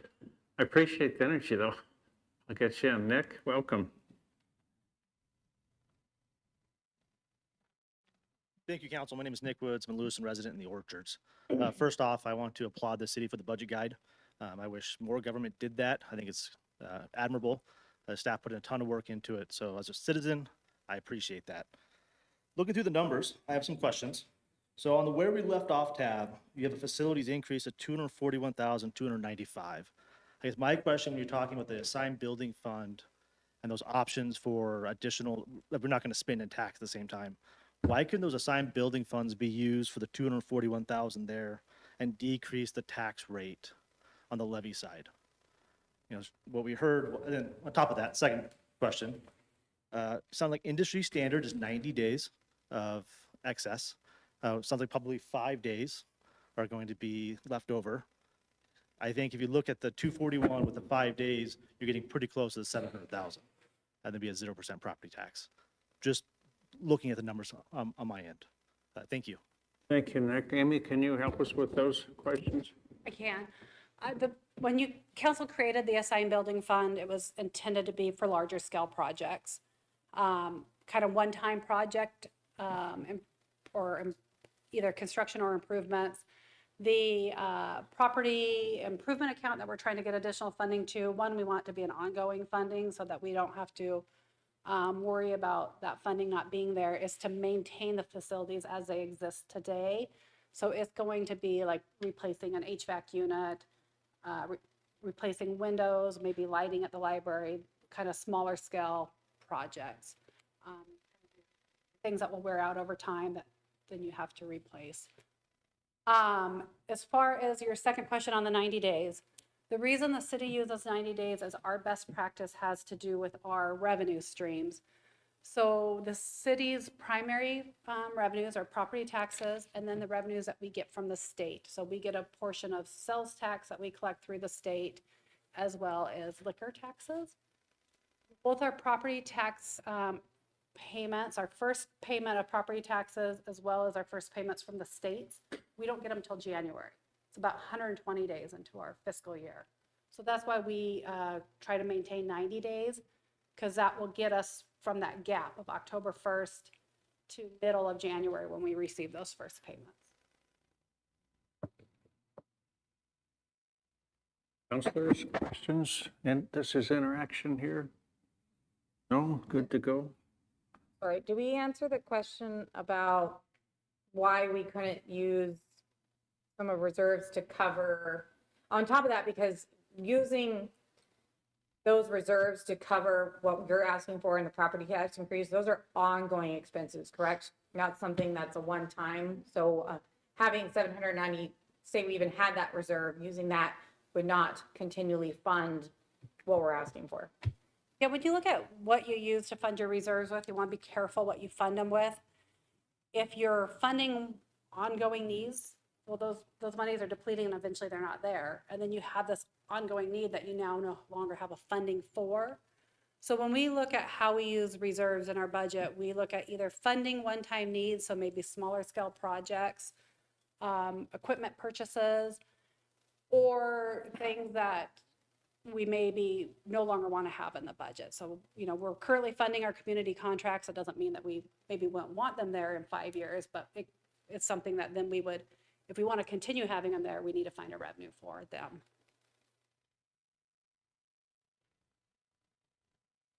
The floor is yours. Mandy Hopkins, resident of Lewiston. A question, you had mentioned that the council members received a document that stated the good and the bad. What happens if we don't budget this or support this budget in this area? Do we have access to that as citizens? You have access to everything that I have access to, I promise you. I need to find out what document you're talking about. I think she's referring to budget requests made by departments. Those actually haven't been put into budget guides, but you can certainly reach out to me and we would provide them because they are a public record, so they are available. Okay. You just, unfortunately, at this point have to ask for them because I don't have them built into any of our, I don't have them as part of the agenda or built into our budget guides. And then So you can come to the mayor's office and we'll work with the city clerk's office to get you what you need. perfect. And then the contract labor budget and all of those, do we have a list of the contracts that we are currently supporting, how much they are and when they are up and what they serve? That's available to us as well? Our labor contracts are online. So if you go on the city's website and you go into, I believe, government, you'll see the departments, go into human resources, there'll be a link for labor contracts. And then the body cam footage and all of that, what was the cost difference to store it ourselves versus continuously paying for the company that they're using? If there is other entities that offer the service at a lower cost than even the $40,000, what is the difference in what it would cost us to maintain that data center to withhold that information versus paying for that contract and being held into that contract again? Well, I'm going to attempt to answer this. Someone can come in and jump in and save me if I get it wrong.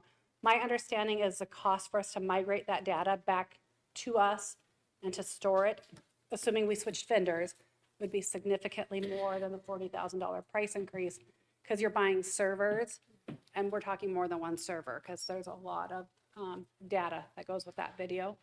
So And we would that's be, like, I mean, I think a server is probably $35,000, and we'd be buying multiples of those.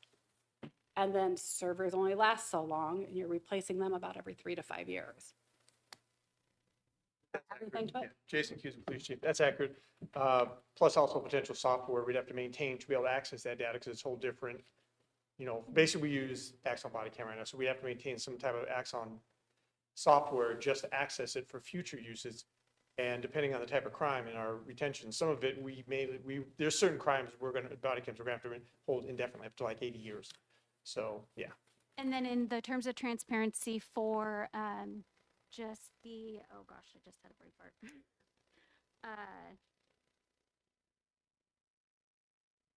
What was it? Sorry, I just had a baby 3 months ago, so I still have that fog. I don't remember. Yeah, feel free. Okay, sounds good. I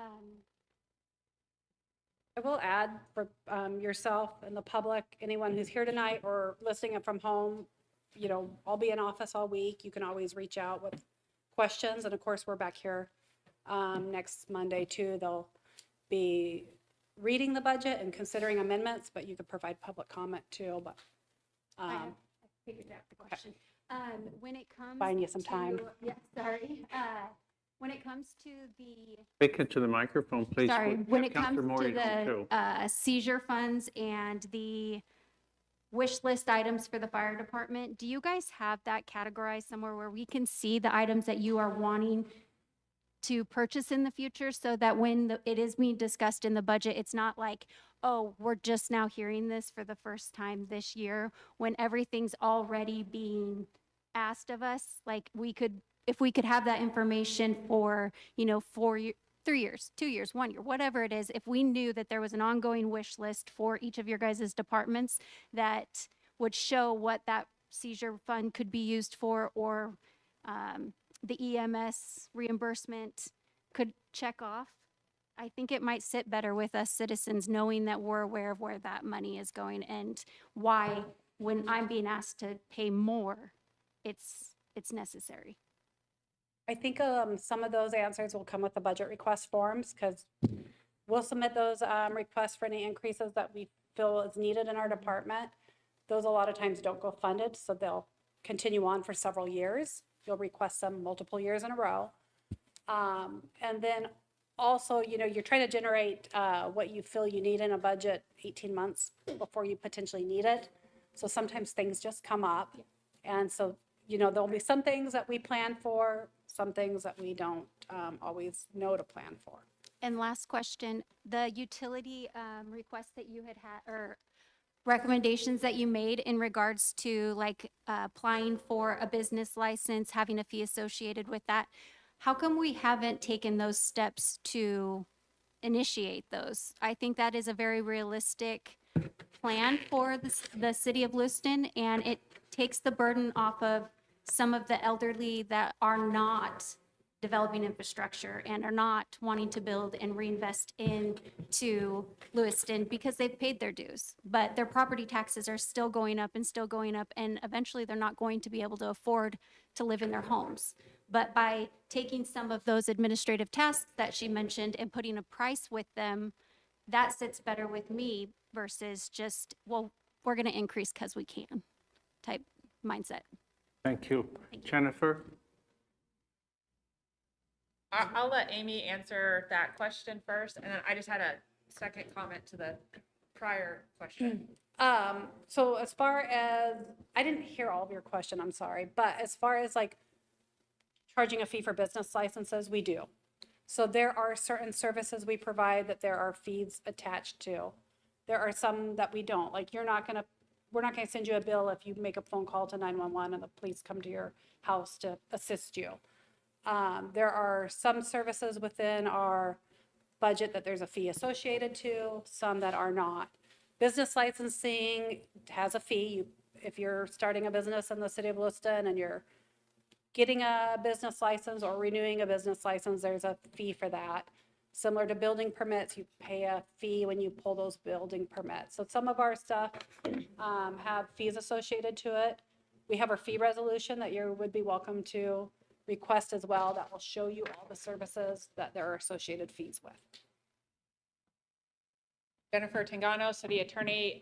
As far as the question relating to citizen input and more transparency with contracts that the city enters into for various purchases and different items and services that the city procures, including public works construction, personal services, and then personal and real property related services. So the city of Lewiston has a purchasing policy that it follows. For example, that policy is updated annually, and the city council just approved the updated version last Monday. And that purchasing policy sets forth the spending limits that staff can make, and then the spending limits that require the mayor's approval and the city council's approval. And that follows the specific sections of Idaho code. And under Idaho code, certain spending limits, regardless of who's ultimately approving, have to be either non-competitively bid or it has to be competitively bid. Once we get those contracts, they typically come before the city council for approval. We publish those contracts. We publish notice prior to approval of those contracts, and we allow for public comment on those contracts. And that's what a majority of our meetings are throughout the year, is reviewing these high value contracts. Now, the amount that the council ultimately approves, that's based on a number set by the council. If the city council wanted to lower that number so that there was more council input and less discretion on the departments, that's a decision that the city council could make. But for the most part, for contracts under $100,000, it's typically left to the department director, because that's below most competitive or non-competitive bid limits. It depends on the item and what they're doing, but even for a contract as low as $30,000, we have to publish and allow for some comments on those contracts. And so there's very few services that are actually exempt from those procurement rules in state code, but they still have to follow our city policy. So anytime we have contracts that are, typically the higher values over $100,000, I believe, depending on the type of service, it's always available for public comment. We also have a lot of those contracts already published through our agenda histories. And then if there's not a contract that's been published, we're actually very good with our record keeping, and we respond to public record requests where we will provide you those contracts as well. So if there's a particular contract that you're interested in that we have, definitely make the request. Sometimes we have to review them for non-exempt information. For contracts, typical stuff includes trade secrets, a business EIN, or any financial account numbers, things of that nature. But, if we have it, we'll, and we can give it to you, we'll give it to you. And I say that as a person that responds to a lot of these requests. You know, sometimes we get requests for things that seem innocuous, but you know, if you want it, we will give it to you. In most cases, it's already publicly available. The purchasing policy is online, our labor contracts and all of our amendments are online. Even our labor negotiations are online for you to view. So, you know, there's plenty of opportunities that we try to provide to make transparency clear. So, you know, if our citizens don't like the direction of a contract or they don't like the direction of a service, let us know, because there's many times where we want that input and no one actually provides the input until we get to this stage. And so we're always looking for ways to improve, and we're always inviting that comment. And that's why we make everything as publicly available as we do. Thank you, Jennifer. Did you have comments? Could you?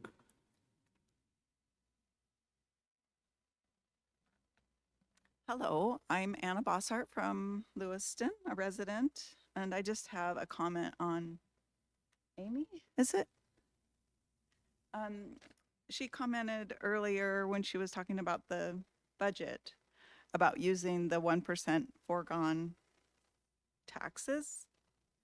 And she said it's optional to go back and use it, but I don't understand why. I'm thinking using foregone amounts risks pricing out fixed income residents, young families, and small businesses. Foregone tax authorities exist precisely because the city previously chose restraint. Using it now converts that past fiscal discipline into a permanent higher base. New construction and annexation already add revenue without a rate increase. The city should exhaust those sources, reserves used prudently, grants, and operational efficiencies before asking taxpayers for more. And I just would like her response on why she thinks it's optional to use foregone taxes. To me, that is not prudent. Thank you. Thank you. Amy, would you like to answer that question? Sure. Foregone taxes, I did, previously just explain what those are, but it is taxes that aren't, if you guys don't take your full 3% this year, council gets to decide if you want to reserve that for a future year. So you can, by resolution, take action to reserve any potential increase that you could have had in this year's property tax base for a future year. So that's a council decision if they want to reserve it for future years. Then you can utilize in support of your budget for a year. You can use up to 1% of foregone to support operations and maintenance. There was a time you could take your whole foregone balance if you wanted to. And so there have been some modifications to the state laws on how much you can take in foregone taxes, but it is permitted through state code. There's different rules for capital. You can take up to 3% for capital. It's a one-time amount you can take, and then you lose those tax dollars forever. The 1%, if you were to levy it, then that is, then would remain in your tax base for future years. But that's not my decision to make, that's council's decision to make. My role is to prepare a budget based off our current services and the cost of providing those services. They then get presented to council for approval. So council can choose to reduce services or eliminate services and then reduce a budget accordingly. But this budget gives them their full capability of what they're allowed. Council questions? Councilor Forsman? Just kind of want to make a comment. I really appreciate all the citizens that have came and asked questions, the cordialness of those questions, and they were really thoughtful questions, and we really honestly need more of that. It's nice to have, especially face-to-face. I want to definitely make a point that what we're going to see and how we get past this high property taxes is growth. I mean, that's where we need to get more industrial in here. And Jerry actually with Chavez was just talking up here about Cascade Plastics and those types of manufacturers coming in. That's what we're going to see. That's when we're finally going to see your tax success level, and that starts to level out in the opposite direction. And it's just unfortunate that it's not a fast process. It's not a snap your finger and now we have all these businesses that have fixed that. But that's where we're going to start seeing that, that relief that we're all wanting to see. And just unfortunately, with COVID and losing a lot of businesses over the years, it really set that in the opposite direction that we want. But with lower, less red tape, more friendly business atmosphere for people to come.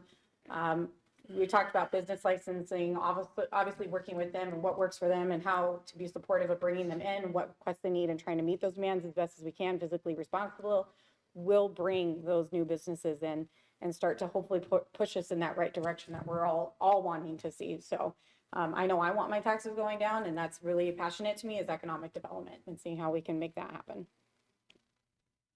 Thank you, Counselor. Further citizen comments tonight? Just a reminder, this is the first reading. We'll have two more, so you'll get two more opportunities to come visit with us. So To clarify that, everything she's been putting up here for us to read is on the city website, and you can look under our agendas and meetings and open that packet and go through it. And if you have future questions, get a hold of someone in the city or your council member, and it's all available for you to continue to ask questions until the next hearing. So if you think of it now or in the middle of the week next week, don't wait, go ahead and ask, and then that way we can have answers for the public at our next meeting that we have.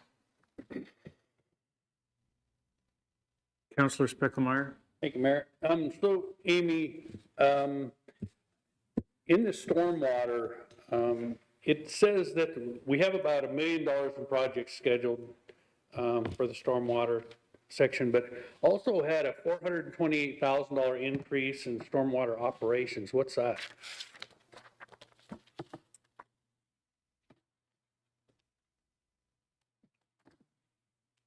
I'm trying to recall this. I might have to get back to you on that or bring that information next week. Let me pull up the.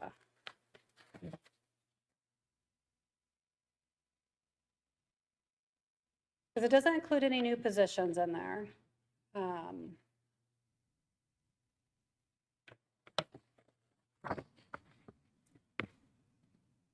That's fine, you can get back. I might need to get back to you on that one.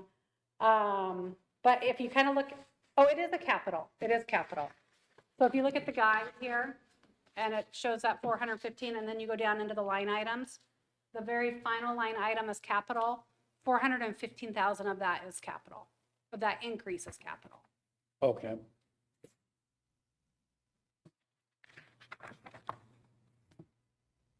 Mayor? Counselor Forsman.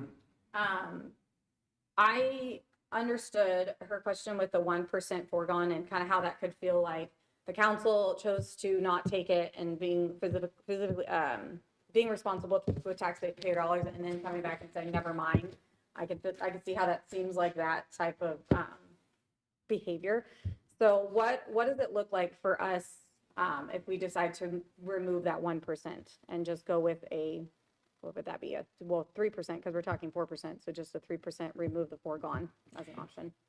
Yeah, that's a good question because you guys don't have the foregone resolution yet because that's not going to be considered until your final reading of the budget. That's when we then have the public hearing on foregone because we have to know what you're doing with the budget to determine if we're using foregone or reserving foregone or what council wants to do.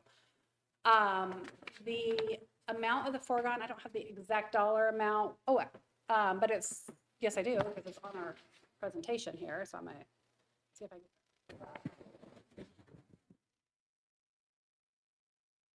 So the amount of foregone that's in the proposed budget is $207,179.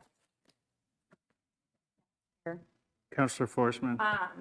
And this isn't in the necessary increase that we are saying to the public that we need in order for COLA, insurance increases, our, everyday expenses, that foregone percentage isn't factored into that. Is that correct? Or do we need Correct. that? I mean, if you were going to reduce the budget by $207,000, you would tell me where you would want that reduction, or you would ask the mayor to find the reduction. It doesn't necessarily have to go with how we constructed the budget or, how we we said, oh, we'll use 2% for this, 1% for this. You could remove something else from the budget. Does that make sense? Thank you. Counselor Moore, do you have a question before we close the public hearing? No, sir. Thank you. Thank you, counselors. Counselors, if there's no objections, I will. Mayor, I think that there was a member of the public that was going to speak. He had stood up and then one of the counselors had started asking. Okay, please introduce yourself. Sorry. Joe Mert, I live here in the city of Lewiston. I just heard about foregoing services if you guys approved it. And my thing is, what about Brighton Canyon Golf Course? After 3 years, we haven't seen any revenue coming in from that. So why not forego that contract with the management company and sell off the assets that we bought back in 2022? As it doesn't seem like it's gonna pay for the growth. Well, thank you, Joe. I'll give you a short answer. The director's not here tonight. I can tell you that it has become more profitable since we turned it around about 3 years ago, because the previous manager basically shut down and gave us 30-day notice. So we had to work very aggressively.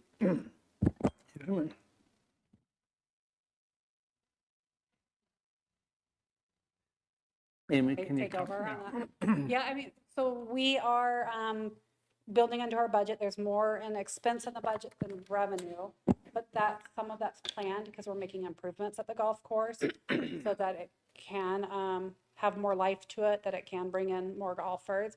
Some of the golf course, what we inherited, required some improvement. So the facility out there, like the kitchen and some of the equipment in it, as well as some exterior improvements, have been built into the last couple of years' budgets, trying to get those that facility back up into a better state. But the revenues are going up each year. That's one of the reasons why we've been kind of investing into the facility to make it a more attractive facility that will generate more revenue. So are we proceeding possible of it actually bringing any revenue into the city in the budget coming the next couple of years, the year next. That's the goal. I mean, we knew when we took it in-house, it was probably going to take us a few years to solve the problem.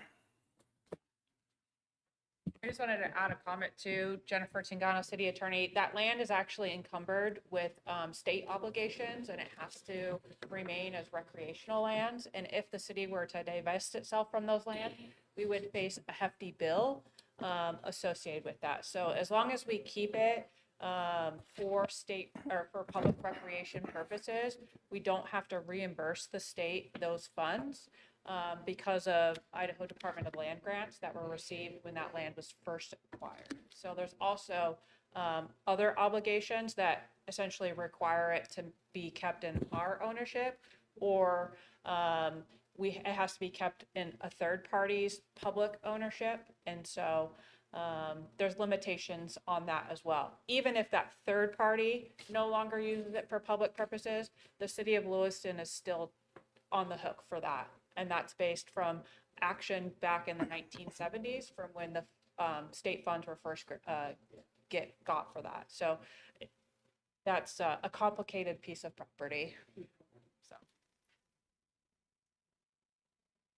Councillor Forsman. Would it be okay to also then add in kind of the similar with the community park? Because we have a similar type of situation with our community park and what that restrictions are and the grants and what that looks like. I'm not going to get up on this one, but I know Director Glenn is working on some of that and working on fixing some of those obligations and trying to de-encumber certain properties and exchanging it with other properties. But my understanding, because I'm not totally involved in that, but my understanding is that Director Glenn is trying to de-obligate other properties and putting it towards the community park property. So we're trying to eliminate those similar type of obligations on state recreational purposes on other pieces of property so that we can divest ourselves of those ones. One last, do we have a ballpark of what the golf course penalty would be if we tried to do that? We don't, and it would cost us money to figure out how much money it would cost us. So it's not something that's feasible at this time.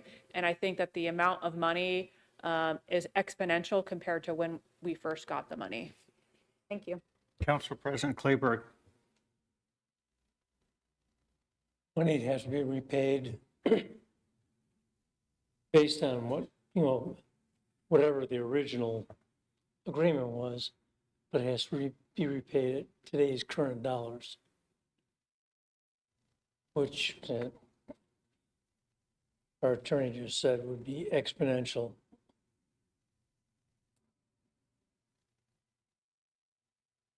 Okay, council, if there's no objections, I'm going to close the public hearing. Public hearing is closed. Council, next, I'm going to turn the gavel over to Council President Kleberg, and I'm going to address you from the floor, a couple of items about the budget, please.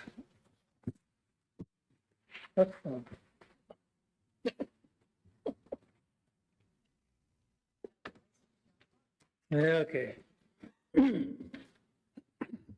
Where we at? Item D? I think the mayor's gonna address us. Going to tell us why he's making his budget proposals and his justification behind it. I believe the mayor is going to do the staff presentation on the first reading of ordinance 4974. So I need to introduce that subject.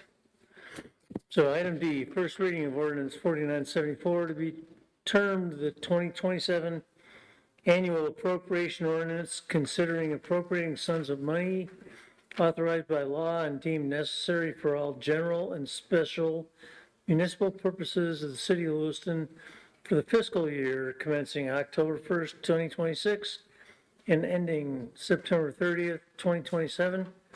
This is an action item. And I'll introduce. Thank you, Mr. President. Council members, I just want to respond to a few things that I have heard over the last couple of months, and maybe you have heard as well, about the city of Lewiston, about our operations, and about how we spend money. And this is for your benefit, and I believe that you will benefit by hearing some of these things. This is an opportunity maybe to show off a little bit, but to kind of show you how hard the city's been working to be efficient, to save money, and to find new and better ways of doing things. So I ask for your patience here as I work through this. First of all, I'm just going to give you some examples of gains in efficiencies or improvements in cost savings in departments across the cities. This is not meant to be all-inclusive, but just to give you some small ways and maybe some bigger ways about how we're doing this, okay? I'll start with community development. We've eliminated automatic CPI increases to community development fees, allowing elected officials to determine future fee adjustments. This helps with development in the city, helps with our budgets. Create a consolidated fee schedule resulting in one document instead of 11 fee resolutions, saving staff time. So we don't bring this back to you 11 different times, we bring it to you one time. That's a cost savings for the city. Building permit fees have remained unchanged since 2022. We recognize that we're doing a lot of good things, we're efficient, and so we don't have to increase those fees, and we're paying for our services. Business license fees will transition to a consistent flat fee beginning in FY27.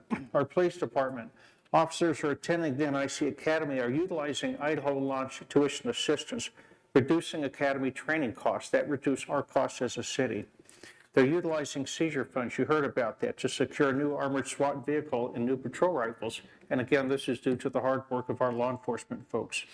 Expand employee training without increasing the budget by bringing more training to Lewiston. We are saving money. We're doing good things. We're expanding train at the trainer programs, leveraging grant funding for specialized training equipment and vehicles. Our fire department has strengthened EMS financial sustainability by renegotiating EMS contracts, increasing annual revenue by more than $400,000. That's good business. We've designed a new ladder truck, approximately $400,000 below the original cost estimates, thanks to our fire department. Expanded in-house training and leadership development through the Blue Card Incident Command and Train the Trainer programs, reducing travel and outside training costs. Establishing Lewiston Fire Department as an Idaho-approved EMT training site and partnered with LCSC and others, strengthening Lewiston's long-term firefighter recruitment pipeline. This is going to keep our costs down. It's going to help us with recruitment. Repurposed surplus police technology to upgrade internet connectivity in emergency responder vehicles, avoiding new equipment costs. We're doing a lot of good things, and I wish there were more folks in the public to hear this. Public Works, improved customer service through a shared community development Public Works front counter representative. We're doubling up there. Enhanced coordination of development reviews by having department directors directly participate in development review committee meetings. This is helping everyone. Human resources, modernized employee onboarding through a streamlined online process. We're being proactive that way. Implemented electronic forms to reduce paper use and improve workflow efficiencies. When we do these kind of things, we don't have to come back to you and ask you for greater tax increases or other budget increases. We're extending that out into the future when that's going to happen. Information technology, ISS. We had a question earlier from one of our counselors.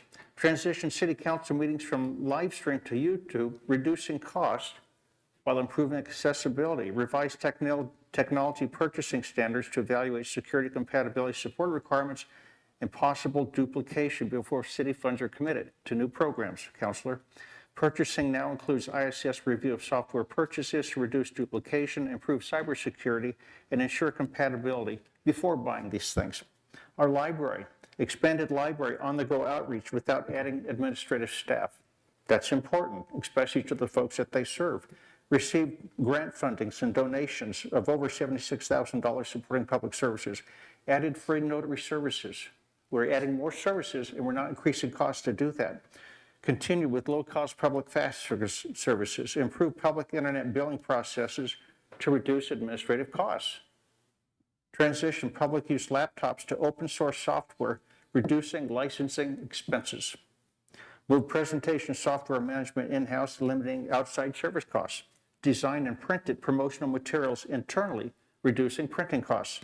Parks and Recreation, we have a couple of them here. Implemented online registration and facility reservations 24/7, improving customer convenience and allowing staff to work on other projects so office hours can be more efficient and task-oriented.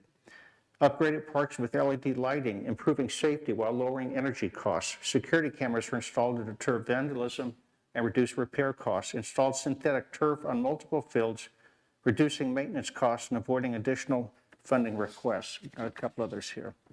Reduced airport park footprint, $35,000 a year. We're not doing that anymore. Negotiations to divest of Snake River Army Corps property, approximately $29,000 a year, plus utilities that will eliminate.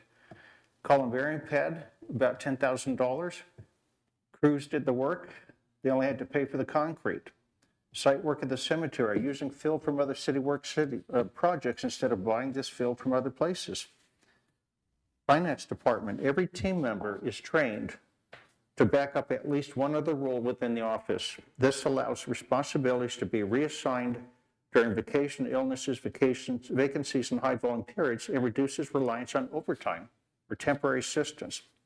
Financial operations, continued payroll improvements by allowing reporting time after pay periods and reducing payroll corrections, resulting in fewer errors and greater overall operational efficiency. You might say, these are the things you should be doing. We're doing them every day. We're getting better every day and every week. Expanded paperless operations through electronic budget requests, personnel requests, and fixed asset forms, substantially reducing paper consumption and printing costs. Implemented ACH vendor payments, reducing paper checks, postage, and processing costs. Upgraded corporate credit card management, improving oversight, fraud response, and purchasing controls. Cross-trained staff to improve continuity during vacations and absences. Purchasing, listen to these. Relocated surplus stores to City Hall, reducing staff travel time and resources while improving customer access. This is important that you hear these things. Increased promotion of surplus auctions, improving public participation and recovery of asset value. We're getting more money for our used items by putting in the time and effort to be better, and it's paying off. Implemented contract management software for improved tracking and compliance, reducing staff research time and lowering risk of missed renewals or other contract requirements. Expanded internal reuse of surplus property before auction, reducing replacement purchases, disposal, and auction processing costs and the time spent ordering items that may already be available internally. Redesign professional services roster selection to accelerate procurement while maintaining competitive processes. Departments can select from the established roster when a need arises, which is especially valuable for urgent or time-sensitive projects. This process preserves competition and consistency while reducing repeated advertising, solicitation, evaluation, and staff time for individual projects. Faster access to qualified firms can also reduce project delays and associated costs. Developed a streamlined bid template for smaller projects, making bid opportunities easier for contractors to understand, saves preparation and review time, and may encourage greater participation and competition that can result in more favorable pricing. Strengthen purchasing controls, including improved approval procedures and software review. I do a lot of that. Ask the staff. Implement the responsible AI tools to improve research, document preparation, and procurement efficiency, reducing time spent on routine research and drafting, allowing team members to devote more time to complex procurements, compliance review, vendor assistance, and department support without adding staff resources. This is critical. We're doing all these things with the same number of staff, and in fact, we've reduced staff across the city in some places. We've increased use of free online professional development, reducing travel and training costs. Improved certificate of insurance tracking and risk review to reduce duplicate data entry, save staff time, determine appropriate coverage requirements, including cyber and professional services liability coverage, and help protect the city from financial exposure associated with vendor claims, losses, or cybersecurity incidences. We've done that, and you'd be surprised what we've done. Utility billing, added text message notifications before service suspension, a cheaper way to do business. Switch continuous water consumption notices from mail to email, reducing staff time, printing, and postage expenses, and improving customer response. These are good things. Upgraded online customer portal with self-service account management, auto-pay, and multiple payment options. Added 24/7 automated phone payment capability, reducing staff assistant payment processing. Do you know we used to have 6 utility billing clerks? Just prior to me starting, we have 3 today. This is what efficiency does for us. Expanded paperless billing to reduce printing and postage costs. The price of a first-class mail forever stamp increased from 63 cents on January 22nd, 2023 to 82 cents on July 12th, 2026, an increase of approximately 30%, and we're cutting those costs. Although the city receives discounted postage rates through its printing and mailing contractor, rising postal costs continue to affect utility expenses. We're pushing back. Improve customer service and operational efficiencies, allowing staffing reductions through attrition while maintaining service. And I told you about that. We actually have another one coming up next year, possibly another reduction. We're managing this. We're doing a great job. Expanded free online employee training. All training courses taken during the past 2 years have been free, reducing registration and travel expenses. Increased employee cross-training to improve continuity and reduce overtime. Redistributed responsibilities rather than filling every vacant position. Reducing staffing needs through attrition, resulting in savings in wages and employee benefits, and maintaining core billing services. That's pretty impressive. Fleet services, there's some fun ones here, and this is the last. Fleet services brought ASC certification testing to LCSC, eliminating travel per diem and overnight lodging costs and less downtime in the shop for travel as well. We're keeping our mechanics in the shop working instead of traveling and going to other places for this training. Achieved advanced technician certifications, including emergency vehicle certifications, allowing more repairs to complete it in-house. Converted fleet to year-round snow-rated all-season tires, eliminating seasonal tire changes, reducing labor, storage needs, and downtime. Saved approximately $3,500 per ambulance through revised tire specifications in addition to ongoing maintenance savings. Repurposed underutilized vehicles between departments rather than purchasing replacements. Evaluate fleet utilization and eliminate low-use vehicles. Transition pickups and ambulances to gasoline engines to reduce purchase costs, maintenance expenses, and downtime associated with outsourcing diesel repairs. You have approved many of these costs in your service here. Just one quickly, from the mayor's office. We used to have 2 clerks. We have 1 today.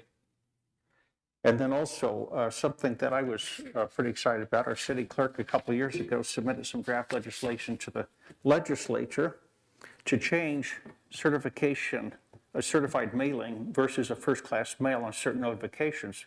We got it passed, and it saves the city. It's about $6 to $8 on every letter we send out, something like that. Today, we can do that with first-class postage stamp and still meet the same customer service standards. That's how we're saving money. And it adds up to a lot. And when we do those kind of things, it means that we don't have to come to the public and ask them to increase that property tax budget every year. We haven't done that. Director Gordon showed a slide here where if you look at that and you net out the new construction and annexation, which, by the way, I wrote that down too, and I know you know this, but I'm going to read it anyway.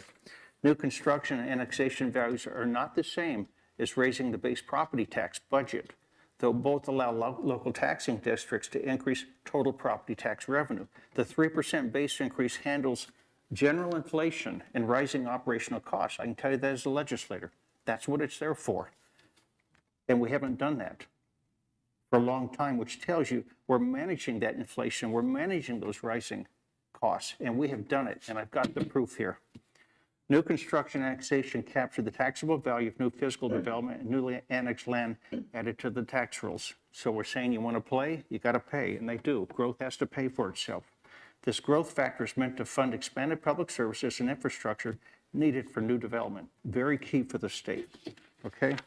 And I think that's about it. I'm about out of words. My throat's going to dry out anyway. But I just want to share some of that with you to tell you that there's an awful lot going on at City Hall. And I got to admit, sometimes I don't know what's going on at City Hall. I have to go talk to the directors. They're the experts and their staff.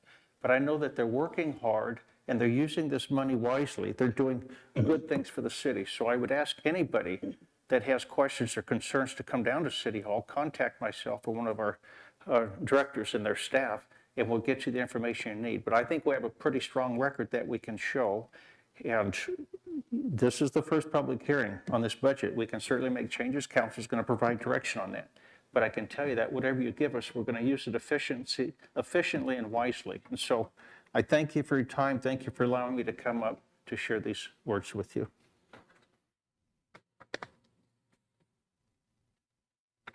Thank you, Mr. Mayor.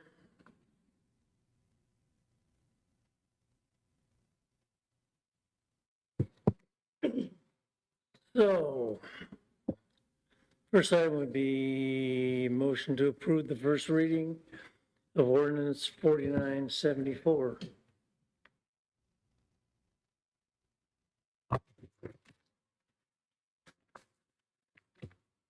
Before somebody makes that motion, I'm going to jump at her. I did not leave my legal department out on purpose. We've had one attorney that's carried that department for 2 years and has done a tremendous job for us.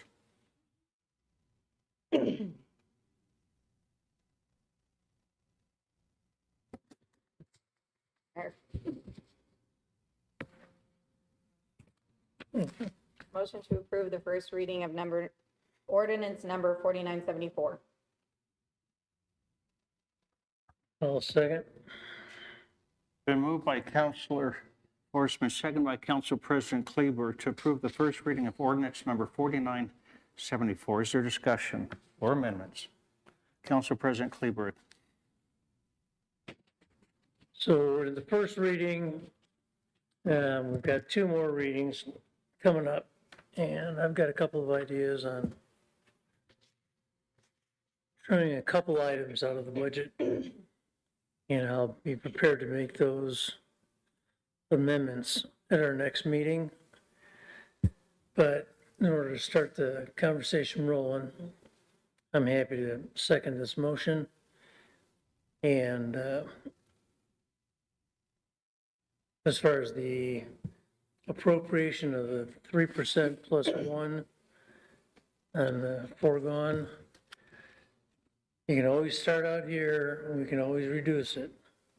But you can't start out down here and then increase it because you realize you're gonna be short, so.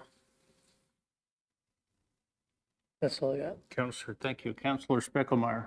Mayor, A motion to amend ordinance 4974. I move to direct staff to prepare and present a balanced FY '27 budget that does not increase property tax revenue above the FY '26 level, except for additional property tax revenue resulting from new construction and annexation. Second.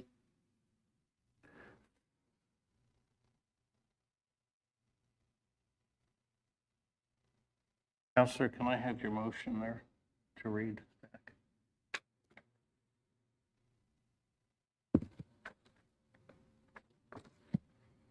Excuse me, it's been moved by Counselor Spicklemeyer, seconded by Counselor Wright, to amend ordinance number 4974 by directing staff to prepare and present a balanced FY '27 budget that does not increase property tax revenue above the FY '26 level, except for additional property tax revenue resulting from new construction and annexation.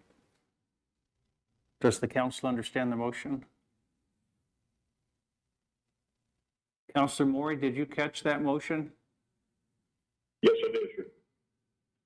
Thank you. That motion's been moved and seconded. Clerk Rocky, did you capture the motion? Counselor Spickmeyer, would you like to speak to your motion? I think there's always good reasons, and I think there's a lot of budget items in here that are justified, but 8% in 2 years, I can't support that. I think we need to work harder this year and then maybe next year look at an increase if needed, but 8% is just too much. Thank you, Counselor. Other comments? Counselor Wright? Thank you, Mr. Mayor. I agree with Counselor Speckelmeyer. This, I think it's important when we're raising the taxes to raise it with the growth. If we do need to raise taxes, that's sustainable in my mind. I can see some situations where some event takes place that's very unexpected, where you may need to raise taxes, but I haven't seen that event, so that's why I seconded this motion. Thank you, Counselor. Counselor Forsman? Perfect question. If we get presented back this at our next hearing and we find that, I don't know, positions are cut, or, because that was my understanding of why the reasoning for the increase. Can we increase at this point, or once we've done this, we're set to the lower? We still have to make an amendment above, correct? You cannot increase it if you lower it tonight. We cannot.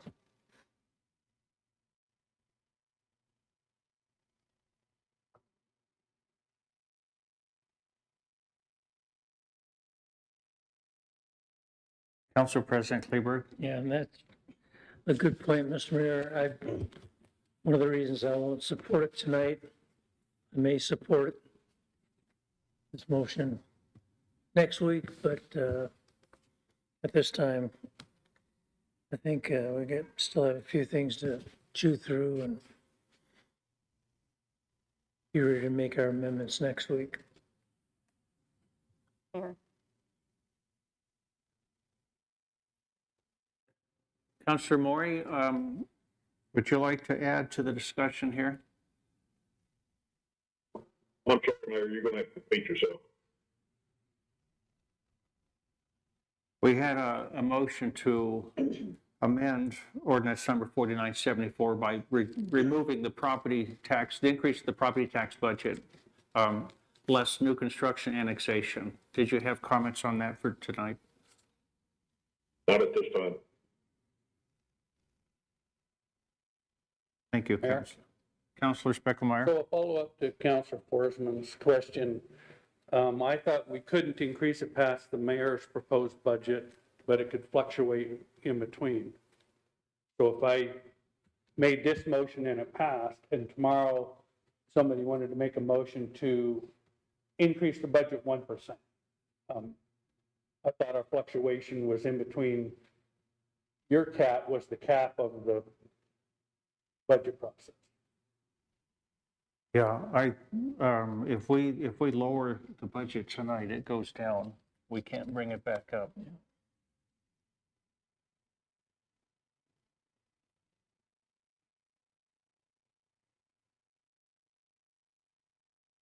Jennifer, do we need to go at ease? If you would like me to answer that question, then yes, could we please go at ease for a moment so I could double check my resources? Council will be at ease for 5 minutes. You want to get a drink of water or something? Thank you.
Lewiston City Council back to order. Prior to going to these, the council was considering a motion to amend the first reading of, well, to amend ordinance number 4974. And I'm going to ask Councilor Spickelmeyer. Steve, I'd like to withdraw my motion for further clarification. Thank you, Councilor. Does the second agree? Yes, I agree. Withdraw my second. Okay, then Council, Councilor Maury, can you hear the discussion? Councilor Spickelmeyer has asked to withdraw his motion. The second has agreed. I understand that from you, Mayor. And Councilor Spickelmeyer, then, okay, we've withdrawn the amendment, and so we're just going to go to a vote on approving the first reading of ordinance number 4974. Is there any questions before we do that? Everyone understands? Okay. Those in favor, please signify by saying aye. Aye. Aye. Opposed? Aye. Motion carries. Clerk Brockie? Approving the first reading of ordinance number 4974, an ordinance of the City of Lewiston to be termed the 2027 Annual Appropriation Ordinance, appropriating sums of money authorized by law and deemed necessary for all general and special municipal purposes of the City of Lewiston, Idaho, for the fiscal year commencing October 1, 2026, and ending September 30, 2027, directing the city clerk to file a certified copy of this ordinance with the county commissioners and providing an effective date. Thank you, Clerk Brockie. Councilor Spickelmeyer? Mayor, make a motion to direct staff to prepare an alternate balanced FY 27 budget that does not increase the property tax revenue above the FY 26 level.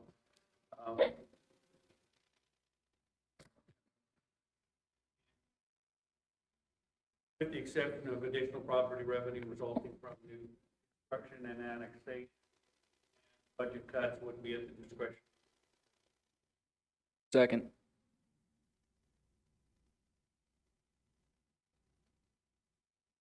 Been moved by Councilor Spickelmeyer, second by Councilor Wright, to direct staff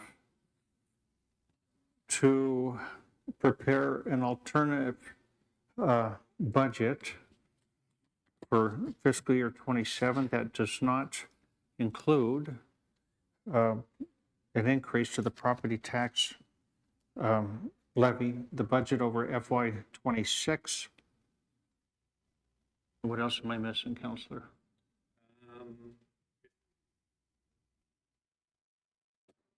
But keep the new construction annexation. Does that make sense, councilors? Councilor Maury? Okay, thank you. Those in favor, please signify by saying aye. Aye. Opposed? Clerk Brockie, do you have any questions for us before we move on? I want to make sure that you have everything you need for the record. Okay.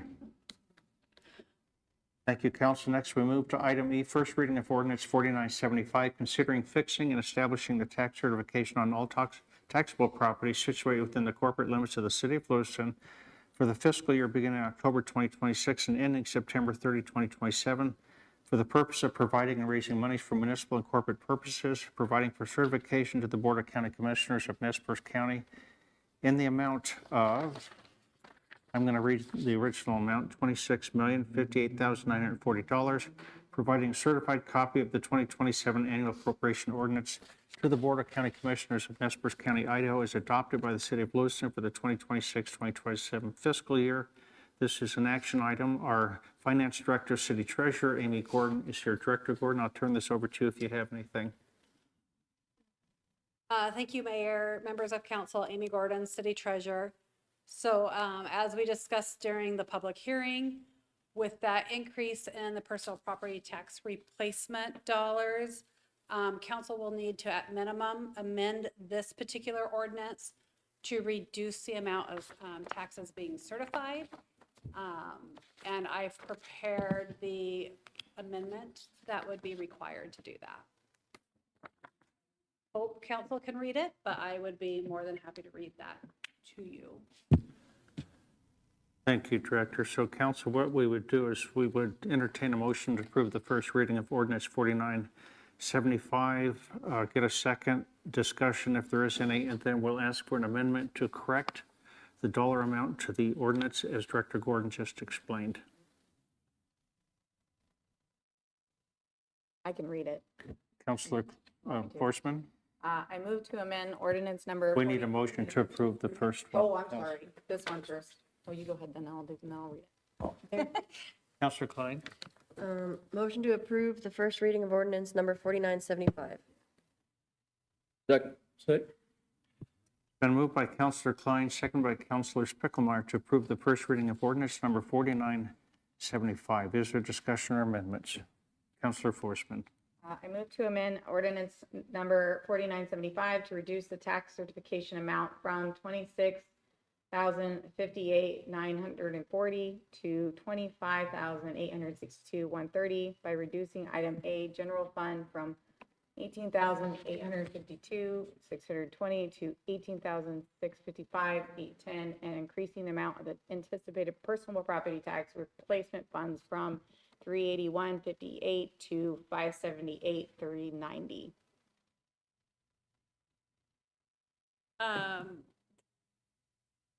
The amendment should actually be in millions and not thousands. Oh, I'm sorry, 26 million, excuse me, sorry. Maybe if you wouldn't mind just rereading it for the record, and then. I'll reread it. I'm sorry. No, it's okay. I move to amend ordinance number 4975 to reduce the tax certification amount from $26,058,940 to $25,862,130 by reducing item general fund from $18,850,000 to $620,000 to $8,655,810. Sorry, I'm trying to see it as best I can. I can see it, but barely. And increasing the amount of anticipated personal property replacement funds from $381,580 to $578,390. Councilor, were you going to have to read it again? Jenny in the back, can you blow that up for us, or can somebody that knows how to do these things blow that up on the screen so that Councilor Forsman can see it? He's here. I'll let, if it gets closer, Councilor. It sounds good. I'm blaming her, but I can't read it either, so. Now we need to shrink it just a tad. It's going to be the box on the bottom left-hand corner. Other direction. There you go. All right, Councilor Forsman. I move to amend ordinance number 4975 to reduce the tax certification amount from $26,058,940 to $58,940. sorry, $26,058,940 to $25,862,130. 862,000, please. $862,130 by reducing an item A, general fund, from $18,852,620 to $18,655,000 to $810, and increasing the amount of anticipated personal property tax replacement funds from $381,580 to $578,390.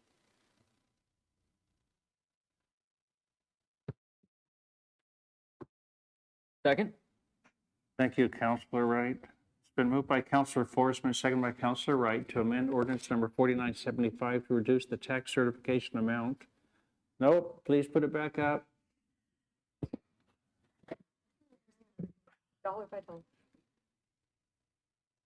Been moved by Councilor Forsman, second by Councilor Wright to amend ordinance number 4975 to reduce the tax certification amount from $26,058,940 to $25,862,130 by reducing item A, general fund, from $18,852,620 to $18,655,810, and increasing the amount of anticipated personal property tax replacement funds from $381,580 to $578,390. Their discussion. Those in favor, please signify by saying aye. Aye. Opposed? Aye. Thank you. Sorry, Counselor. Opposed? Motion carries. Thank you. Clerk Brocky? Approving the first reading of ordinance number 4975. I'm sorry, you didn't do, that was just the motion on the amendment. You need to do the motion on the ordinance itself. We had a motion to approve the first reading. Did we not vote on that? No, you just did one vote. Okay. Two. Thank you, Jennifer. Okay, counselors, we'll go back and The motion on the table is the motion to approve the first reading of ordinance 4975. yes, we'll go back to the main motion. Thank you, Jennifer. Counselors, those in favor, please signify by saying aye. Aye. Opposed? Motion carries. Thank you. We already read it. Clerk Brocky, you can read it a second time if you'd like. Approving the first reading of ordinance number 4975, an ordinance of the City of Lewiston fixing and establishing the tax certification on all taxable properties situated within the corporate limits of the City of Lewiston for the fiscal year commencing October 1, 2026, and ending September 30, 2027, for the purpose of providing and raising monies for municipal and corporate purposes, providing for the tax certification to the Board of County Commissioners of Nez Perce County, Idaho, in the amount of $25,862,130, directing the city clerk to file a certified copy of this ordinance with the county commissioners and providing an effective date. Thank you, Clerk Brocky. Council, next we move to Roman numeral 5, consent agenda. All items on the consent agenda are considered routine by the council and will be enacted by one motion. There will be no separate discussion on these issues unless the council so requests, in which case the item will be removed from the consent agenda and considered on the active agenda under items moved from the consent agenda. Councilor Wright?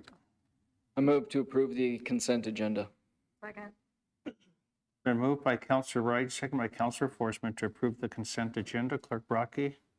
Council President Kleberg, Aye. Councilor Wright, Aye. Councilor Forsman, Aye. Councilor Klein, Aye. Councilor Spiegelmeier, Aye. Councilor Maury. Aye. Thank you, Council. Thank you, Clerk Brocky. Next, we move to Roman numeral 6, active agenda, item A, Resolution 2026-40, considering declaring Tomco Systems as the only reasonably available vendor for the COT system needed to supplement the alkalinity from the discontinued use of well number 4. This is an action item. And our city engineer, Luke Antonich, is here tonight. Luke, do you have something for us tonight, or? Council, it's up to you. I have a question, Mr. Mayor. Councilor Wright, yeah. Thank you. Luke, we're going to have to.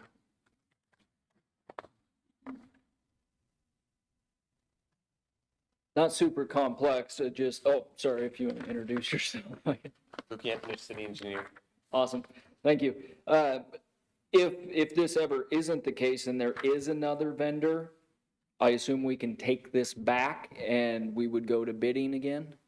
Or is this a one-time deal, only time we're ever gonna do it? You are approving us to sole source this equipment through Tomco, and that purchase will proceed, barring some kind of contractual something going astray. So if you approve us to sole source, this equipment's getting purchased, unless something goes awry. Gotcha, so it's a one-time purchase, it's not like we're ongoing purchases from them type? That's correct, Counselor. Okay, thank you. Yep. Councilors, further questions? If not, I would entertain a motion. Councilor Spiegelmeier? Motion to approve resolution 2020. Second. It's been moved by Councilor Spiegelmeier, seconded by Council President Kleber to approve Resolution 2026-40. All those in favor, please signify by saying aye. Aye. Aye. Rocky, you want to call the roll? Clerk Rocky's going to call the roll. I got ahead of her. My apologies, Council. Council President Kleberg, Aye. Councilor Wright, Aye. Councilor Forsman, Aye. Councilor Klein, Councilor Spiegelmeier, Aye. Councilor Maury. Aye. Thank you, council. Next up, we have item B, cooperative purchase through Sourcewell Hazmat Response. I'm not going to be able to do this. Response vehicle, considering authorizing the purchase of one Ford F-550 Alta Hazmat Response Vehicle from the Rush Medium Duty Truck Centers of Colorado, Inc., DBA Rush Truck Center, Denver Medium Duty through Sourcewell Contract Number 032824-RTG in the amount of $324,000 funded through the state IOEM Military, Idaho Military Division Hazardous Materials Response Program, and authorizing the mayor to execute the purchase documents. This is an action item. Our Fire Chief, Greg Reitmeyer, is here. Council otherwise had to entertain a motion. You have this before you. Council President Kleberg. Make a motion to approve the purchase of one Ford F-550 Alta Hazmat Response Vehicle from Rush Medium Duty Truck Centers of Colorado, Inc., DBA Rush Truck Center, Denver, in the amount of $324,000, authorizing the mayor to execute the purchase documents. Second. It's been moved by Council President Kleberg, second by Councilor Wright, to approve the purchase of one Ford F-550 Alta Hazmat Response Vehicle from Rush Medium Duty Truck Center of Colorado, Inc., DBA Rush Truck Center, Denver, in the amount of $324,000, authorizing the mayor to execute the purchase documents. Clerk Rocky. Council President Kleberg. Aye. Councilor Wright. Aye. Councilor Forsman. Aye. Councilor Klein. Aye. Councilor Spickelmeyer. Aye. Councilor Maury. Aye. Motion carries. Thank you, council. Next up, we have item C, ordinances number 1, 2nd, and 3rd readings. Item A, ordinance 4969, considering implementing the city council's decision in CNC 24-5, upzoning approximately 704 parcels of real property generally located on the east side of 21st Street between East Main Street and Espers Drive, and the west side of 21st Street between 19th Avenue and 11th Avenue from the low-density residential R2 zone and medium-density residential R3 zone to the medium-density residential R3 zone, the higher-density residential R4 zone, the general commercial C4 zone, and the regional commercial C6 zone, and amending the official zoning map of the city of Lewiston accordingly. This is an action item. Our Assistant City Planner, Katie Hollingshead, is not with us here tonight. If you'd like, Community Development Director Shannon Grow is here. Otherwise, I would entertain a motion. Mayor, Councilor Spickmeyer. motion to dispense with the requirement that an ordinance be read on 3 different days and to combine the 2nd and 3rd readings. Been moved by Councilor Spickmeyer, second by Councilor Klein, to dispense with the requirement that an ordinance be read on 3 different days and to combine the 2nd and 3rd readings. Those in favor, please signify by saying aye. Aye. Aye. Opposed? Motion carries. Thank you. Councilor Spickmeyer. Motion to waive the 3rd reading in full of ordinance number 4969 and approve the reading of ordinance number 4969 by title only. Second. It's been moved by Councilor Spickmeyer, second by Council President Kleberg, to waive the 3rd reading in full of ordinance number 4969 and approve the reading of ordinance number 4969 by title only. Those in favor, please signify by saying aye. Aye. Aye. Opposed? Same motion. Motion carries. Clerk Rocky. Approving the 2nd and 3rd readings of ordinance number 4969, an ordinance of the city of Lewiston implementing the city council's decision in ZNC 24-5, upzoning approximately 704 parcels of real property generally located on the east side of 21st Street between East Main Street and Nespers Drive, and the west side of 21st Street between 19th Avenue and 11th Avenue from the low-density residential R2 zone and medium-density residential R3 zone to the medium-density residential R3 zone, the higher-density residential R4 zone, the general commercial C4 zone, and the regional commercial C6 zone, as set forth herein, providing that all prior zones applicable to the lands described herein are hereby superseded, amending the official zoning map of the city of Lewiston accordingly, and providing an effective date. Thank you, Clerk Rocky. Councilors, next up, we have C2, adoption approval of ordinance summaries. Item A, ordinance 4969. This is an action item. Mayor, Councilor Spickmeyer. Motion to adopt ordinance number 4969 and approve the related ordinance summary. Second. Been moved by Counselor Spickelmeyer, seconded by Counselor Wright to adopt ordinance number 4969 and approve the related ordinance summary. Clerk Brockie? Council President Kleberg. Aye. Counselor Wright. Aye. Counselor Forsman. Aye. Counselor Klein. Aye. Counselor Spickelmeyer. Aye. Counselor Maury. Aye. Motion carries. Thank you, Counselor. Thank you, Clerk Brockie. Next up, item D, reason statement CNC 24-5, considering approving the reason statement of relevant criteria and standards for CNC 24-5. This is an action item. Again, Assistant City Planner Katie Hollingshead is not here tonight. Our Community Development Director, Shannon Grow, is. If you have questions, Council, otherwise I would entertain a motion. Mayor. Counselor Wright? Motion to approve the reason statement for ZNC 24-5 Second. as written, excuse me, as written. Second. Thank you, councilors. It's been moved by Councilor Wright, second by Council President Kleberg to approve the reason statement for ZNC 24-5 as written. Those in favor, please signify by saying aye. Aye. Aye. Opposed? Motion carries. Thank you, council. Next, we move to Roman numeral 8, unfinished and new business. Item A, city councilor comments. Comments shall not be related to an item currently for the council or an item that may come for the council in the foreseeable future. It shall be limited to comments, not discussion. Mayor. Councilor Forsman? Lewiston is having an LC Down and Dirty Mud Run that you can sign up for if you want. You can look it up online, called Down and Dirty Mud Run, LC Valley. It is August 29th, 2026 at Community Park in Lewiston. It's where you do some obstacles and run, I think like 5K. It's a pretty fun way to get engaged with those around in the community and just get out there and get some physical fun. So if you're interested in something like that, that is something you can go online and sign up for. And I will be doing it with my sister, and all my kids will be doing their little sprint. I've been told they'll do it a million times, so it'll be good to get the energy out. The other one is property tax reduction. You might be eligible for property tax reduction program if you're an Idaho resident and homeowner in the program. The program could reduce your property taxes by $250 to $1,500 on your home and up to 1 acre of land. This is on tax.idaho.gov. Usually those who qualify is your total in 2025 income after deduction medical expenses was $39,130 or less.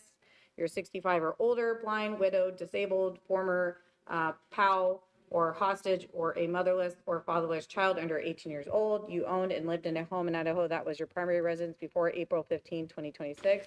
That's for specifically the homeowner's exemption. This can be a mobile home. So you could go on there and see if you qualify. This also applies to veterans at a certain rating. That doesn't show right on here, but you can go on there and look at that. So again, that is tax.idaho.gov if you want to tell people that might be needing to look for a tax break based on their income or whatever the status they might have, or if they're a veteran. Thank you, Councilor. Further council comments? Yeah, Mr. Mayor. Councilor Wright? Yeah, just another reminder that TSA pre-check is coming up August 18th through the 21st at the airport. So it doesn't make a gigantic difference at our airport. You get to keep your shoes on, but at the bigger airports, it can make a serious difference in getting through that line. So if you don't have it, you should check it out. Thank you, Councilor. Other comments? City boards and commission liaison updates? Well, okay, well, I'm going to jump to the mayor comments, and I'd like to thank all our citizens who showed up tonight. We have 2 left, I think. Joe, you spoke. Thank you for hanging out, and others. And we're going to do this again next Monday, so please come back and see what we've done with the budget. We'll be looking at some changes to that, but sincerely appreciate both of you showing up tonight and telling us what you think. So, Counselors, 8D agenda topics. And okay. We're going to move to Roman numeral 9. Motion to adjourn. Second? Been moved by Council President Clayburgh, seconded by Councilor Wright to adjourn. Those in favor, please signify by saying aye. Aye. Aye. Those opposed? We are adjourned. Thank you, council.